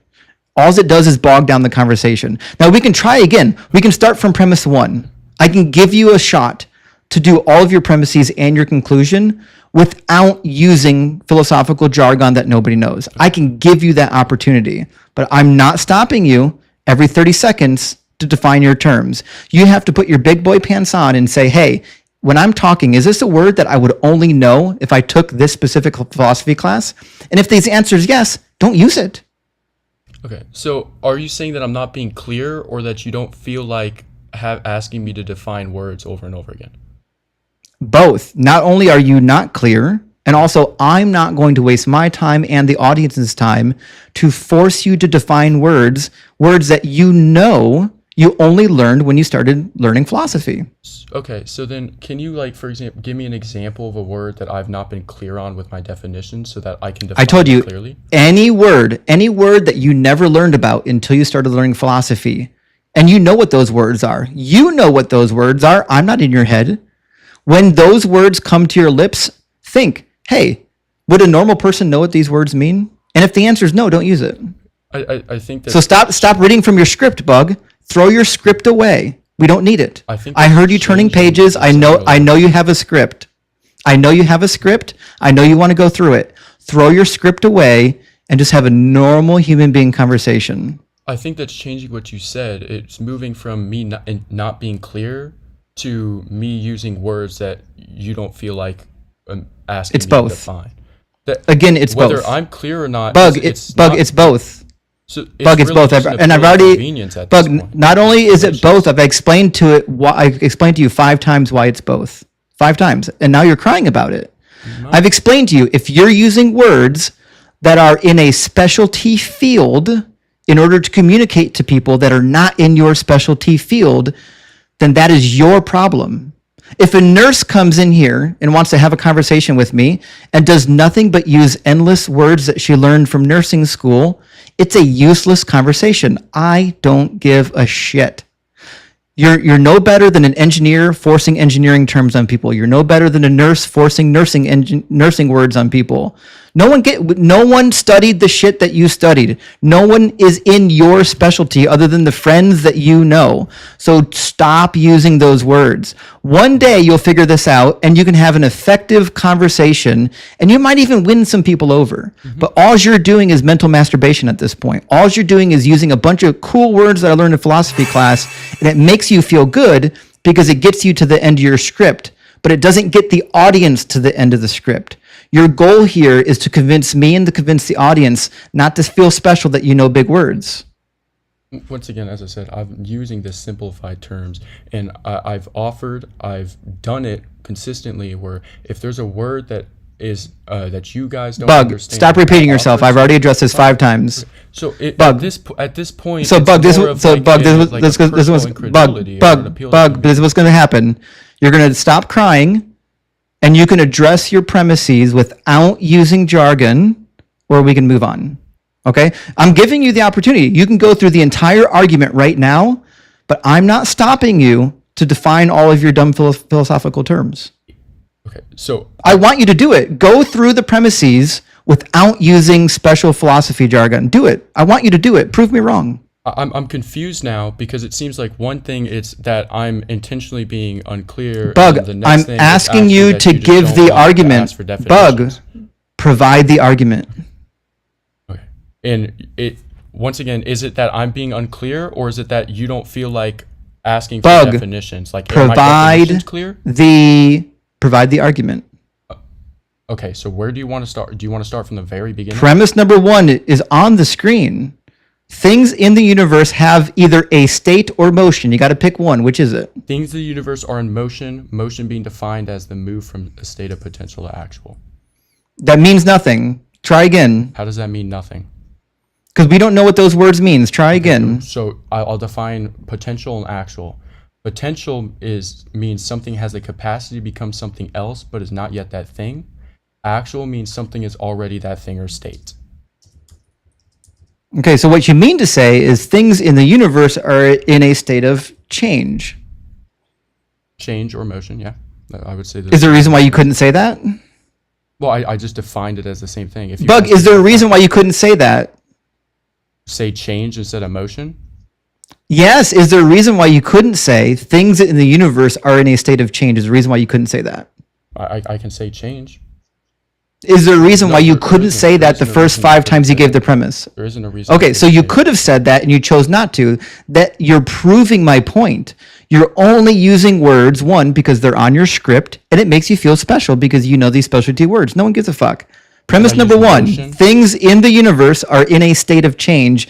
That's the actual premise, which means the entire time we've been walking through this argument, you and I have been talking about 2 completely different things. And the reason is because you thought using philosophy terms makes you sound cool, but it doesn't.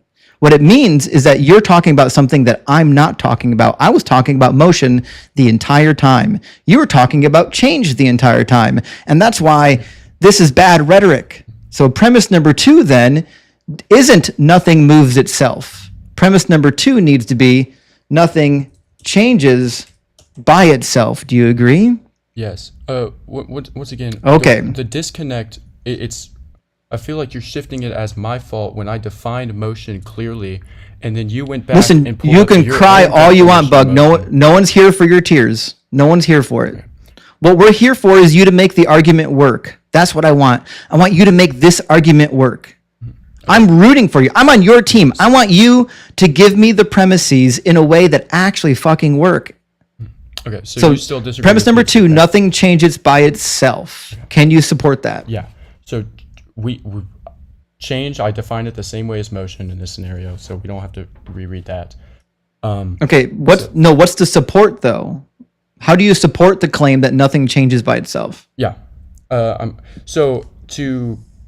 In order for something to change itself, it would have to be actualizing its potential. Again, nobody gives a fuck what that means. Nobody cares. I'm not going to ask you for that definition. Use different words. There isn't a different word that I could use for act that's going to change anything. It's still going to be defined the same way. It's not going to get any clearer. Okay, so what you mean to say is nothing can cause its own change. Nothing changes by itself. That Yeah, means that's the what it same thing. means. That's Nothing can synonymous with cause that. its own change. Yeah, That's yeah. Okay, synonymous. support the premise. That's what I'm looking for. How do you support the premise? Yes. So in order for it to even potentially cause its own change or change itself, it would need to actualize its own potential. Actual refers to being in that something is already that thing or state, and potential refers to something having the potential to become that thing or state, but is not yet that thing. So it would end up being a violation of the law of non-contradiction, because you'd be saying P, it is that thing or state, and not P, it is not that thing or state. And At the same that time, would be essentially. wrong because even fundamental particles in the universe can decay. That's self-change. That's self-actualization of potential. So the premise fails. It doesn't matter what philosophy jargon you tie to it, it fails because fundamental particles in the universe in fact decay. Okay, and can you objectively show that this is a self motion?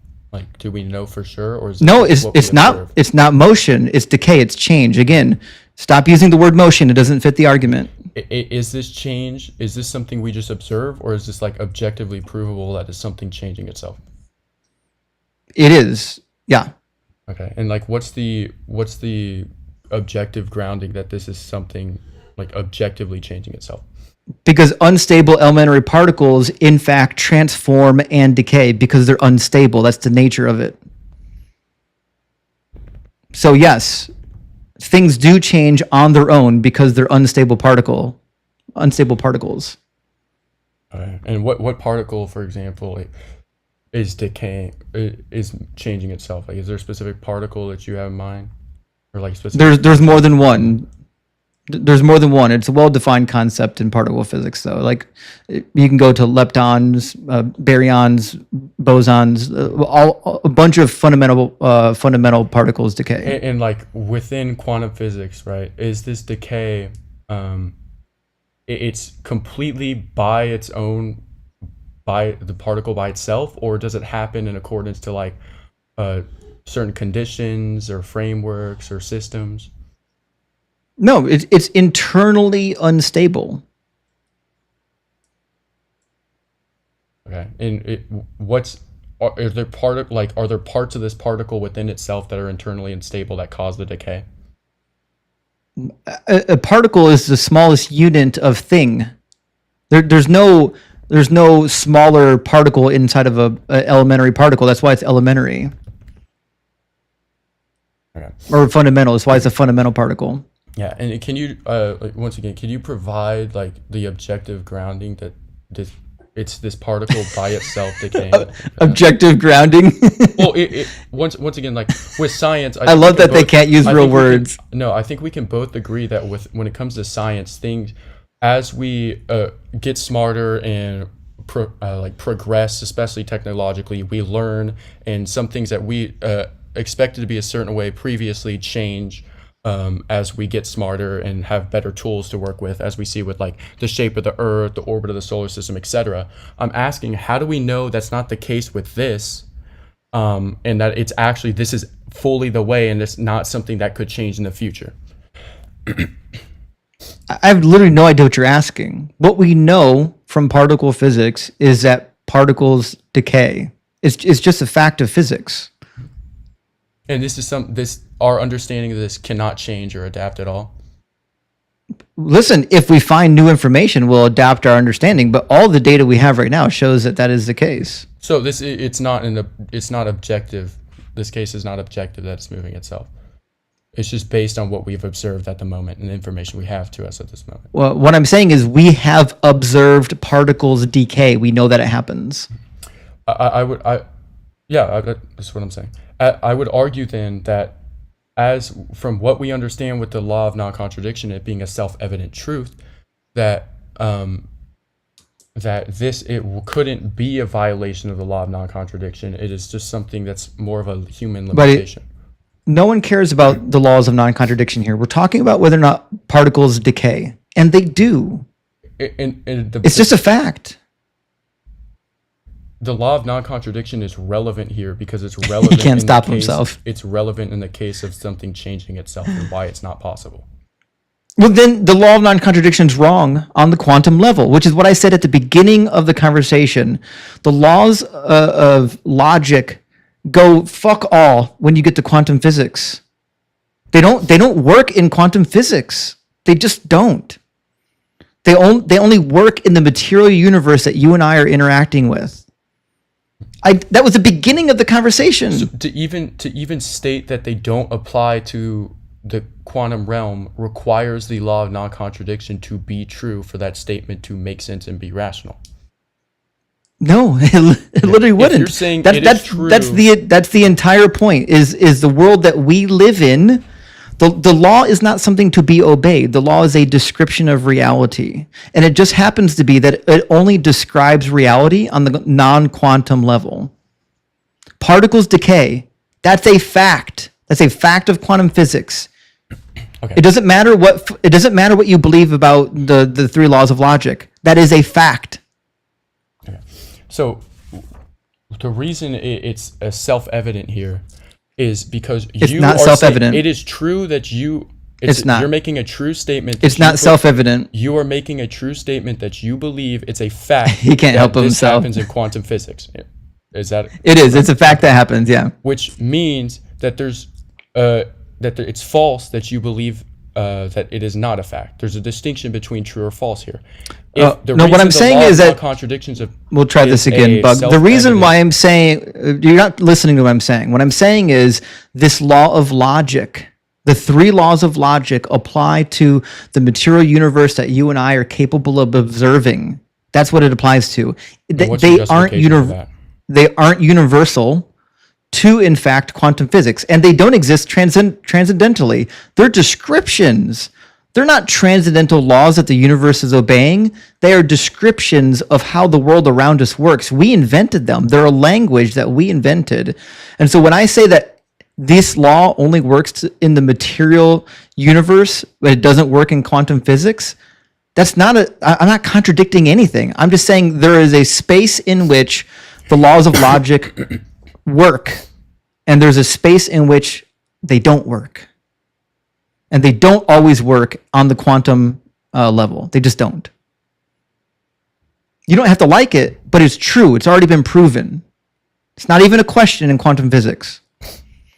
Now, listen, Bug, we've wasted an hour, almost an hour and a half on this nonsensical argument, and you're only on premise 2. You're never going to get premise 3. I'm not going to waste another 2 hours on premise 3. I've had this same argument 1,000 times about how infinite regresses aren't possible. You'll never do it. You're not smarter than the 1,000 people who came before you. You're not smarter than the Islamic philosophers who came before you. You're not smarter than the other professional philosophers that came before you. There's no argument to solve the problem of the infinite regress.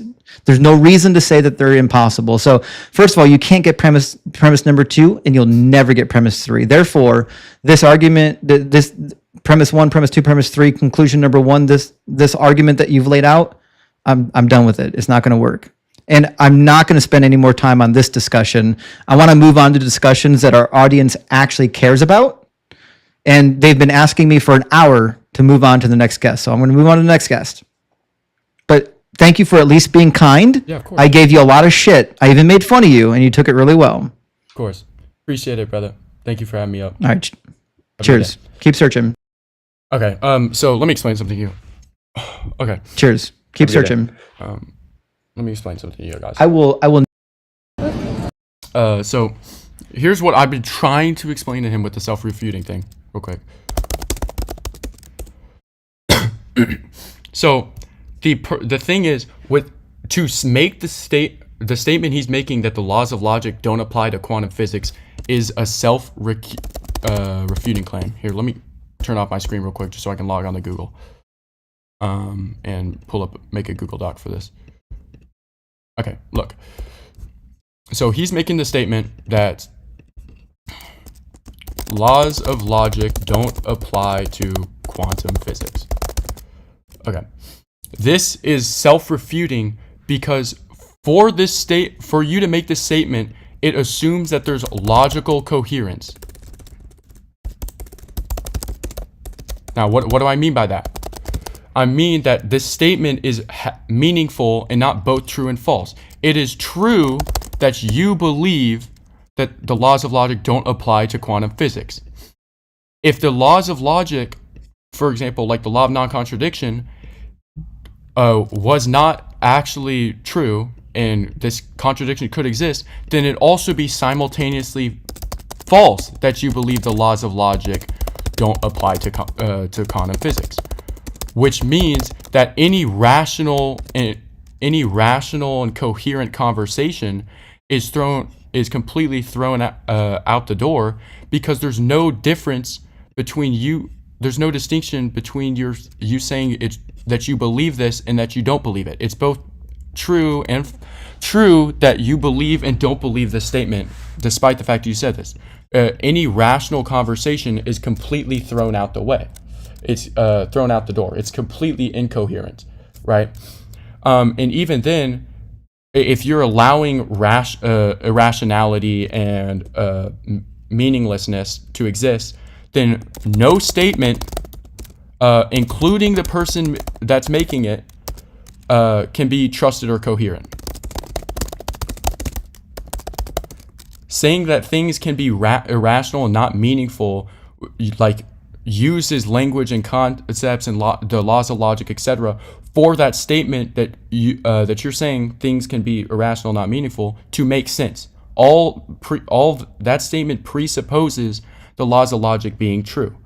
If you're forfeiting that irrational things are all irrational and meaningless, then you yourself can't be trusted, because your statement that all things are irrational or meaningless and that you believe that is also a statement that you don't believe everything's irrational and meaningless. All conversation structure, communication, etc. is completely thrown out the door, because every single thing you say, you're also simultaneously affirming the opposite, right? There's no way you could even communicate anymore.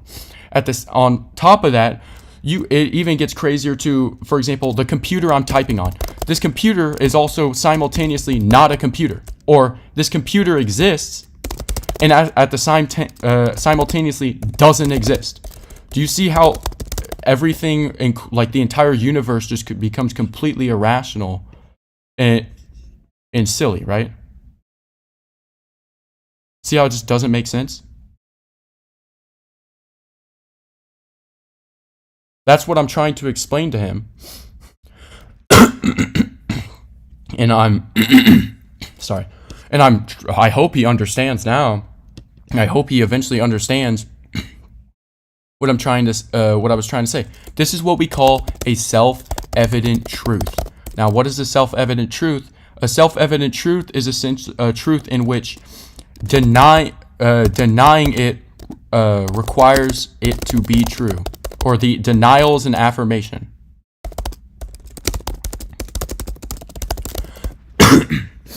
That's what we call self-evident truth. So when he's denying it being a self-evident truth, it's illogical, because, once again, denying the laws of logic requires that the laws of logic to be true for your statement that it's true that you believe the laws of logic don't exist to be true, to have any meaning. That's why its denial requires it to be true, or requires you to use it, which is why it's a self-evident truth. And that's also why this claim up here is a self-refuting claim. Do y'all understand that? Do not get it is because you do not understand that. He is a spiritual deficiency. There's no way people can understand this. You know, I think the funniest, I might like cut that part of the live stream, the debate, and put it in as a YouTube video. Dude, some of the comments, I don't know if you saw, but I was like replying to them just so I could see them later on, and so y'all could see them. Some of them were so funny, dude, that were trashing on me. I'll go back on the stream and I'll get like a couple screenshots of some of the silly comments. Oh, there's one right here. Hold up.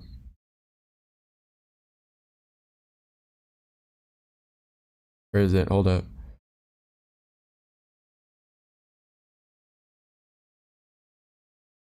I'm trying to find some of them.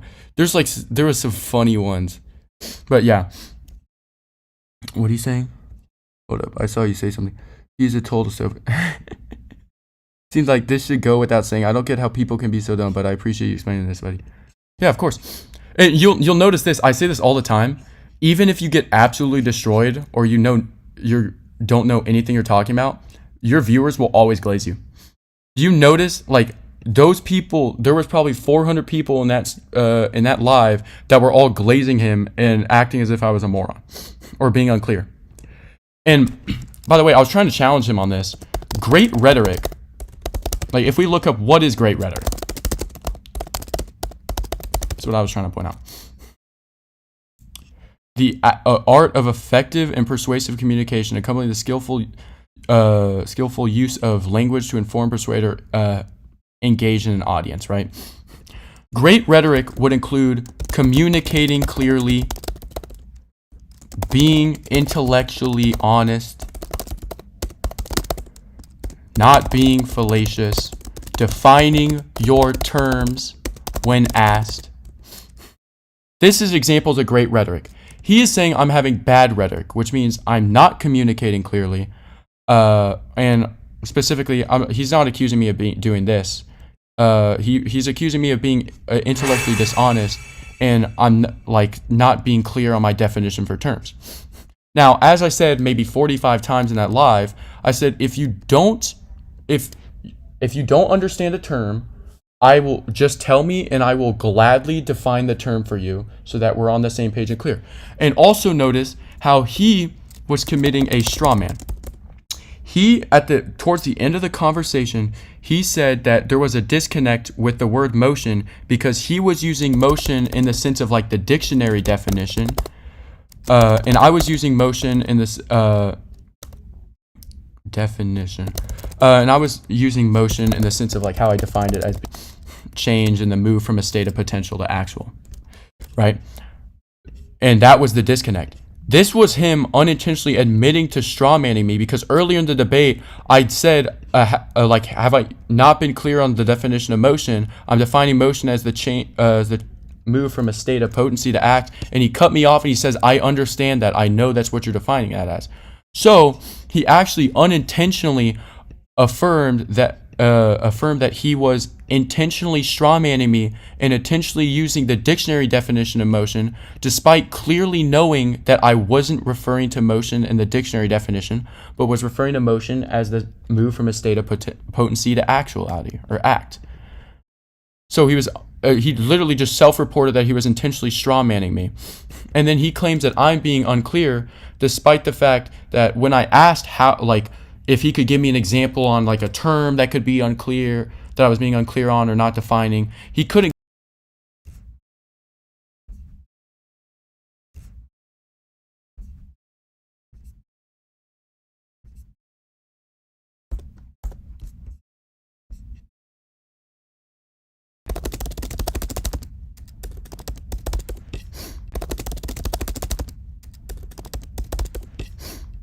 Okay, I don't know if y'all can hear me. Okay. Sorry about that. My Wi-Fi crashed. Anyways, so an appeal to convenience is when someone rejects an argument because it's inconvenient,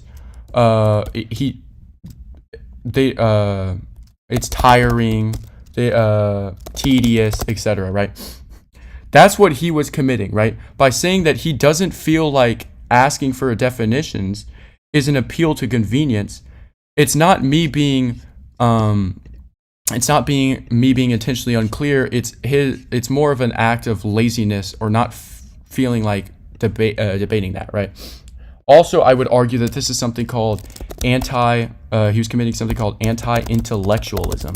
This is more of a rhetorical tactic, but it's like when someone criticizes you using like intellectual language or precise language. That's also another thing he was committing, right? It's like exactly, it's boring. Like appealing to boredom is so. Like, that's not a debate tactic or saying, like, it's boring. Also, I called him out on this because he said that he does not care about debating whether God exists or for a deistic God or anything like that. When his entire job and what he does for thousands of hours is debating whether God exists and deistic gods, Christian gods, Muslim gods, etc. Right? He's also, you could argue that he was committing like a more informal version of a burden shifting fallacy, where he's like saying that I'm at fault for using precise language rather than him taking responsibility, right? Now, this wouldn't be kind of burden shifting if I was using a precise language and I wasn't defining it, or I was being unclear or something. That's what we call an obscurantist, and that's just intellectually dishonest, right? But that's not what I was doing. I offered 40 plus times to define any terms he wanted defined. I did so. I even defined them when he wasn't asking, just so that he wouldn't even have to ask. I was being very, very clear. So he's really just saying that I'm at fault, burden shifting on the fault. He's committing a personal incredulity. I can't spell right now. You get what I'm saying. He's committing PIs. He's also doing something which you don't really hear often. It's called a dismissive ad hominem. This is essentially when someone's like dismissing an argument by downplaying or mocking the person. Or for example, this would be saying, nobody cares about that. Nobody cares about what that means. Nobody cares about what you have to say, etc. Right? This is what we call a dismissive ad hominem. It's apathetic. I got you at some point. We'll do another stream soon. You couldn't contend with your argument at all. Also, when he said you're using unconvincing rhetoric, I call that concern. I mean, yeah, that too. That's purely subjective. What I was trying to get at with him too, on what I said about the quantum physics. What I was getting at is what he's saying essentially is that it's based on what we presently have observed and present information, right? If he's going to make the claim that quantum physics violates the law of non-contradiction, then he would have to objectively show that this is the case. So what I was asking for was what's the objective grounding and basis that what we observe and the information here is absolutely the case and isn't changing, right? Because as we've seen historically, which I brought up, historically we have held positions that have been completely false. For example, lightning being from God, universe orbiting the Earth, the sun orbiting the Earth being the center of the solar system, etc. Right? These are all things that as time goes on, as our knowledge increases, as more tools become available, have been proven false, right? And the reason that the only way that this could be, that he could really argue this as being authoritative, since the law of non-contradiction is objective truth, and despite the fact that this would literally be impossible to even for the quantum physics to violate the law of non-contradiction, would be to objectively show that. Because since the law of non-contradiction is a self-evident truth and is objective, and to say it doesn't exist or isn't true is self-refuting, that would mean that despite us subjectively viewing quantum physics as violating LNC, it isn't actually violating it.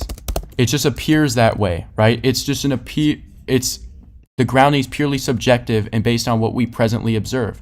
This is also like some arguments for God lead into what we call a gods of the gaps fallacy, which is essentially when you say there's no explanation for this in science, so therefore God, right? Or it appeals to what we call, it's an argument from ignorance, where you're basing your argument not based upon like an objective justification, but based on subjective things or our current lack of knowledge.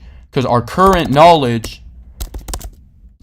might show that quantum physics violates LNC, but to say that now that equals this is an objective thing is an argument from ignorance, because it's based on our current information. You would have to show that there's absolutely no way that this can change later on or won't change with advancement in knowledge, tools, etc., studying, etc. Could I ask, what do you think about debate achieves? Who's a debate achieves? There's no formal achievement in debate if neither party is persuaded. There's achievement still though. Like the purpose of debating, obviously, if you're debating someone, you're most likely they're not going to be converted, but you're debating to persuade the audience and convince the people that are watching that that don't agree with your position into affirming your position. That's where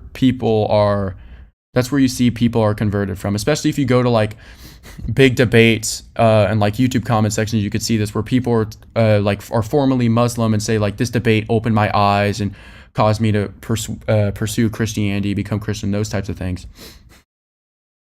That's where the debates are won. It's not really ever won by converting the person that you're actually debating, especially not at the time of debating. It's usually something that happens like maybe a couple months later. After the debate, after reflecting, they eventually change their opinion. It becomes a little more than an exchange of rehearsed positions rather than a pursuit of truth.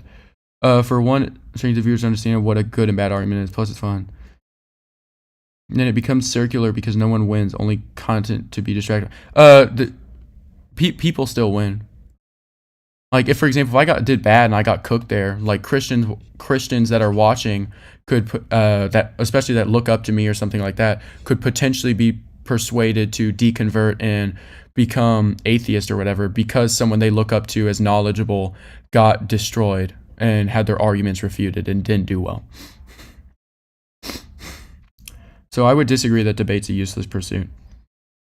We don't know what those terms mean, so tell me. Like, exactly. And I did so, apophatic.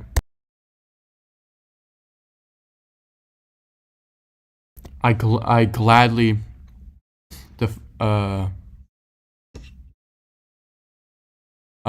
I gladly defined the terms for him.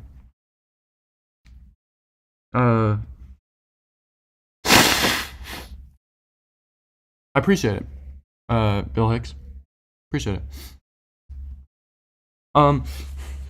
So now here's what we can do. I kind of want to do another debate. I just don't think anyone's on. Like, here, let me mute this just so you don't have to hear like random nonsense. Vortex is up.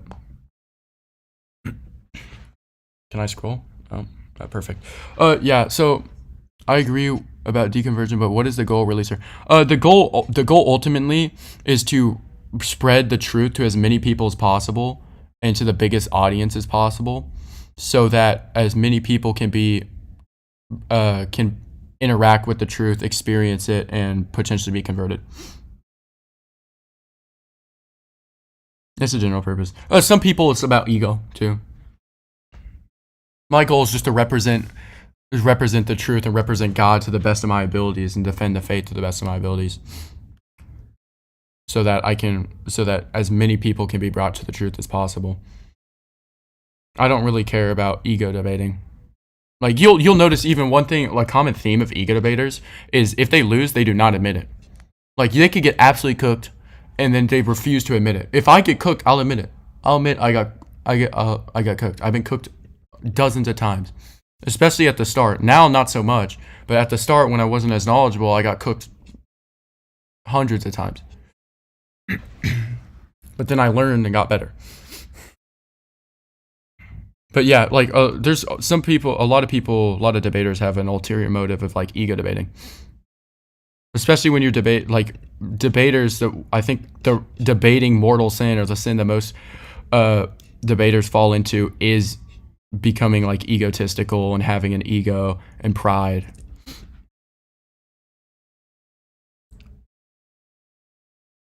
Not using a pattern of sound words according to the lack of correctly dividing between. Okay, I could debate another person. What y'all think? Next week's debates: did Goldilocks really eat all the porridge? Followed by, did all the king's horses and all the king's men really put Humpty Dumpty together again? Oh, that's a bar. Did all the king's horses and all the king's men really put Humpty Dumpty together again? That's a bar.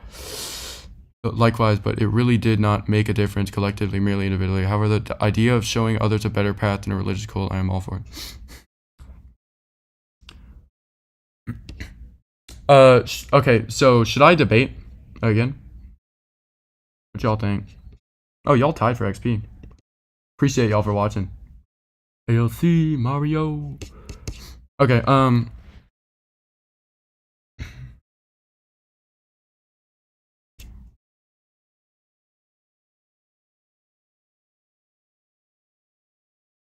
I'm gonna see if like we can get another debate going. I don't know. I just don't feel like doing reacts. I'm not gonna lie.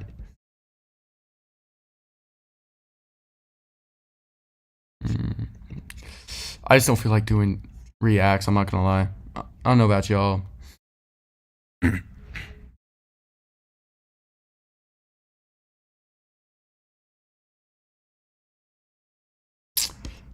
Who was actually Humpty Dumpty was actually a canon. The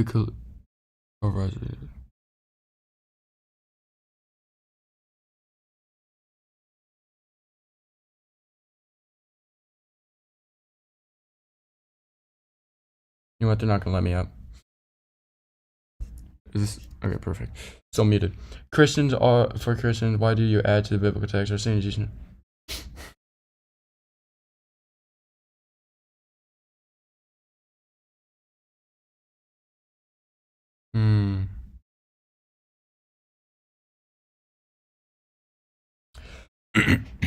I'll see what I can do with this guy.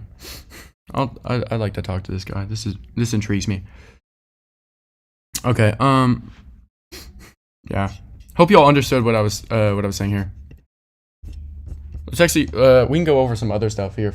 So what I was saying with why something can't move itself. I'm pretty sure with what he's saying in quantum physics, it's not. I think he's being a little intellectually dishonest. I don't think it's like they just deteriorate for absolutely no reason. You could even argue that, like, for them to argue, like, even just to say they deteriorate for no reason or whatever, it's like kind of like a violation of PSR. But for why something can't move itself. To move is to move from a state of potency to actuality. Potency, something has the capacity to become something else or X, but is not yet X. Actuality is something is X. So for example, as we see with a seed has potential to become a tree. If a seed is actualized, it becomes a tree. So this is like the layout ground terms. As to why something can't move itself, it would have to actualize its own potential. That's how motion works. So with that being said, X, let's say like Y is moving itself. It would have to already be X, and at the same time be not be X, because it has to have potential.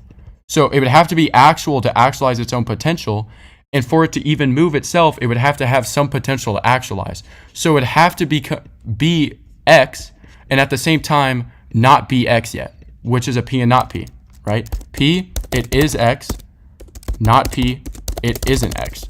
That's what I was explaining, and he was saying that this is like a very clear contradiction. A contradiction, if you don't know, is P is both true and false at the same time and same respect. That's what a contradiction is. Dang it, I did it again. Sorry. I keep doing that. That's what a contradiction is. So here, P is both true and false at the same time and same respect. And this is in respect to the object moving itself. And this has to happen at the same time, because if, for example, if it ceases to have actuality, then it couldn't actualize potential. If it ceases to have potential, then it's just actualized. It couldn't move itself. There's nothing to actualize. There's no motion that could be made. That's how it's in the same respect.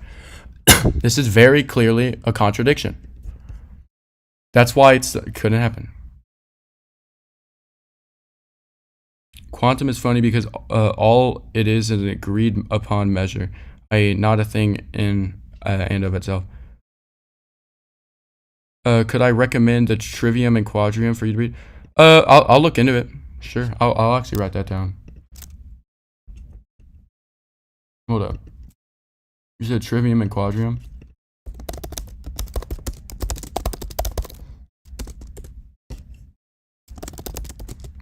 Okay. I'll have that written down. By the way, if y'all want my argument, my full laid out argument, if you go to my Discord, here. Let me hide my screen real quick. If you go to my Discord, I gotta open up Discord real quick. It's in my Discord server. My Discord server's link is in the stream description and in my bio of my YouTube.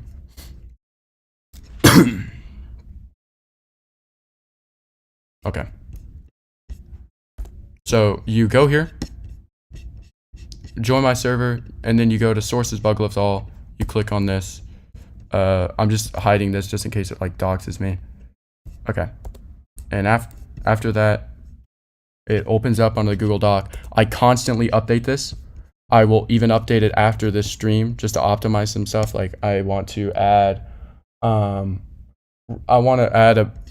specific better justification for premise 4, just for y'all. I also want to include some stuff on quantum physics now that he brought it up. I also want to. I realized I didn't have a full definition for virtually, so I'm gonna add a full definition for virtually, and I'm gonna write some stuff about epistemic collapse. That should be done today or tomorrow. But yeah, that's all. That's how you get my argument. Everything's here. Everything's explained. If you are gonna debate with it, I would like read and study all this stuff first, just so you know, like fully grasp what we hold to and what this stuff means. And after that, like all the responses to pretty much every rebuttal I've ever heard are on here. Anytime I get a new rebuttal that like isn't already addressed here, I make sure to add it. Or I find something that could be clarified. For example, like when I was changing this to add the principle of proportionate causality, there was something I thought about, like what if someone could argue that why can't a non-conscious thing virtually create consciousness? I add that line of argumentation and explanation real quickly here. So yeah, it's getting constantly updated. Anytime I ever find an addition, I add it. If you guys personally find, like, if you're debating and there's like a rebuttal that isn't here that you would like me to add, then just DM me on Discord or ask in the server. Like if you come here, just type here like, hey, can you add a rebuttal for X? And X is just like the argument they brought up. Rebuttal. Just do that, and I'll add it. No problem. Caught you debating that atheists do on TikTok. Decided to join your Discord. You seem to have a strong grasp on. Appreciate it, Bill. I appreciate it, brother. It means a lot. Yeah. But yeah. Hopefully this is helpful for y'all. If you want docs on anything else, like my notes or on anything else, or what I have like ripped off the internet for like arguments against certain verses or whatever explanations, let me know. I'll send a screenshot like later today on the Discord.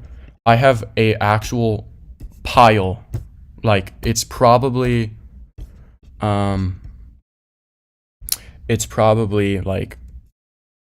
don't know, it's like 8 inches thick of just straight notes written this small of just like every single rebuttal or argument I've ever heard pretty much in my entire time of apologetics, and the explanation for it. Some stuff I don't have because I just remember it off my top of my head. But like generally it's everything, unless it's something like I already know. But yeah, so like if y'all ever need anything or need a question answered, if you go to the Discord and just ask in questions, I'll answer them for you. I'll gladly answer them for you. If you need like if you want, let's say you're struggling with Deuteronomy 18:18, right? Just ask your questions like, can someone help me debunk Deuteronomy 18:18 being about Muhammad? I'll explain it to you. I could even send you my Google Doc or my PDF, and I'll add it to like sources here. And yeah, but I think I can't. He's not inviting me up to his live, so like, I think I'm gonna. What should I do? Should I try to debate him? I lost him. Hold up. Jehovah's Witness is crazy. Request a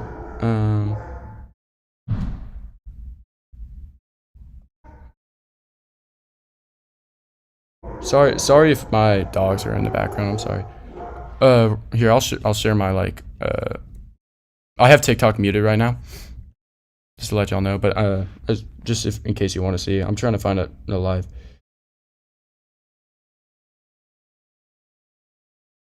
I do actually, one thing now, that since I debated Deconstruction Zone, I think my next person I want to debate is Planet Peterson, if he is live.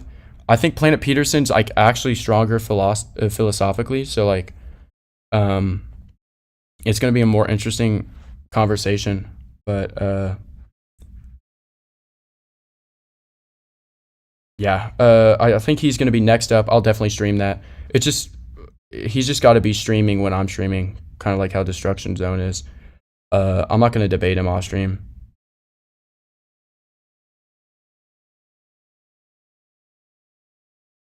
What?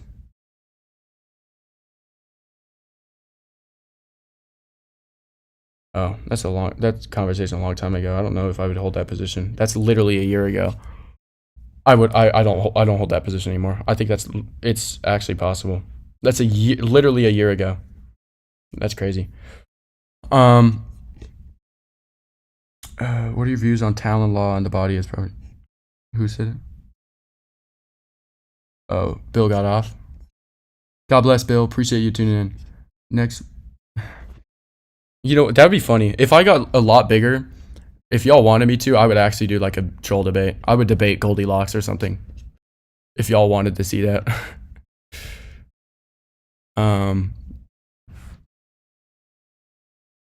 Hold up. Now I gotta hide my screen so you don't have to see this absolute just nonsense.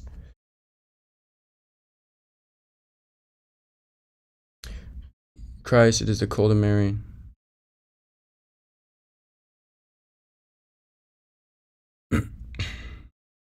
Okay. I could defend we could do this. I don't know. Let's see what else.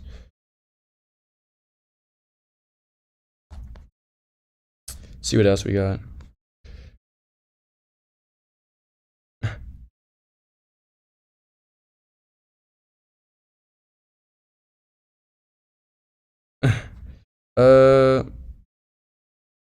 Yeah. There's absolutely nothing. Okay. Yeah, this is where I'm just gonna end the stream then. We got a good nearly 2.5 hours. Tomorrow, if I do stream, might like actually do reacts this time instead of putting it in the title and not doing it. That's my bad. And yeah, I appreciate y'all for all tuning in. I really do appreciate the comments because it helps me get viewers. The liking the live helps a ton. The interaction, the support, like it really does mean a lot. I pray for y'all every single day, multiple times a day. I pray for all y'all. And yeah, I'll keep you in my prayers. I hope that you guys can keep me in your prayers as well. And yeah, but it's 3:30 a.m. so I'm going to sleep. But I found this. Thank you, Bill. Appreciate it. You heard the argument of Jesus being God by prediction or predication or identity. Well, like what?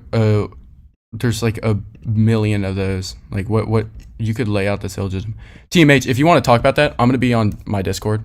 So like if you just go to the description or my YouTube like profile, description of live or my YouTube profile, just join up and like if you want to lay out that argument, we can talk about it. I'll VC and stuff, that's fine. But yeah, last live did amazing. Like I literally didn't stream for like 2 weeks because I was out for a college thing for a week, and then I got sick with COVID, and I came back and got 1,000 viewers in a day on my live. Like if you look here, like this was huge. Praise be to the triune God for blessing me, a wretched sinner, for that. As you can see, like I was on a dry spout, and then I got blessed with that live. And yeah, hopefully the same thing continues to happen, so as many people, I can reach as many people as possible and spread the truth to as many people as possible. But yeah, appreciate y'all for all tuning in. God bless you all, and see ya. Have a good day. Make sure you're going to church. For the Orthodox people out there, the church, you do have church today, I believe. So make sure you're going there, and yeah, God bless.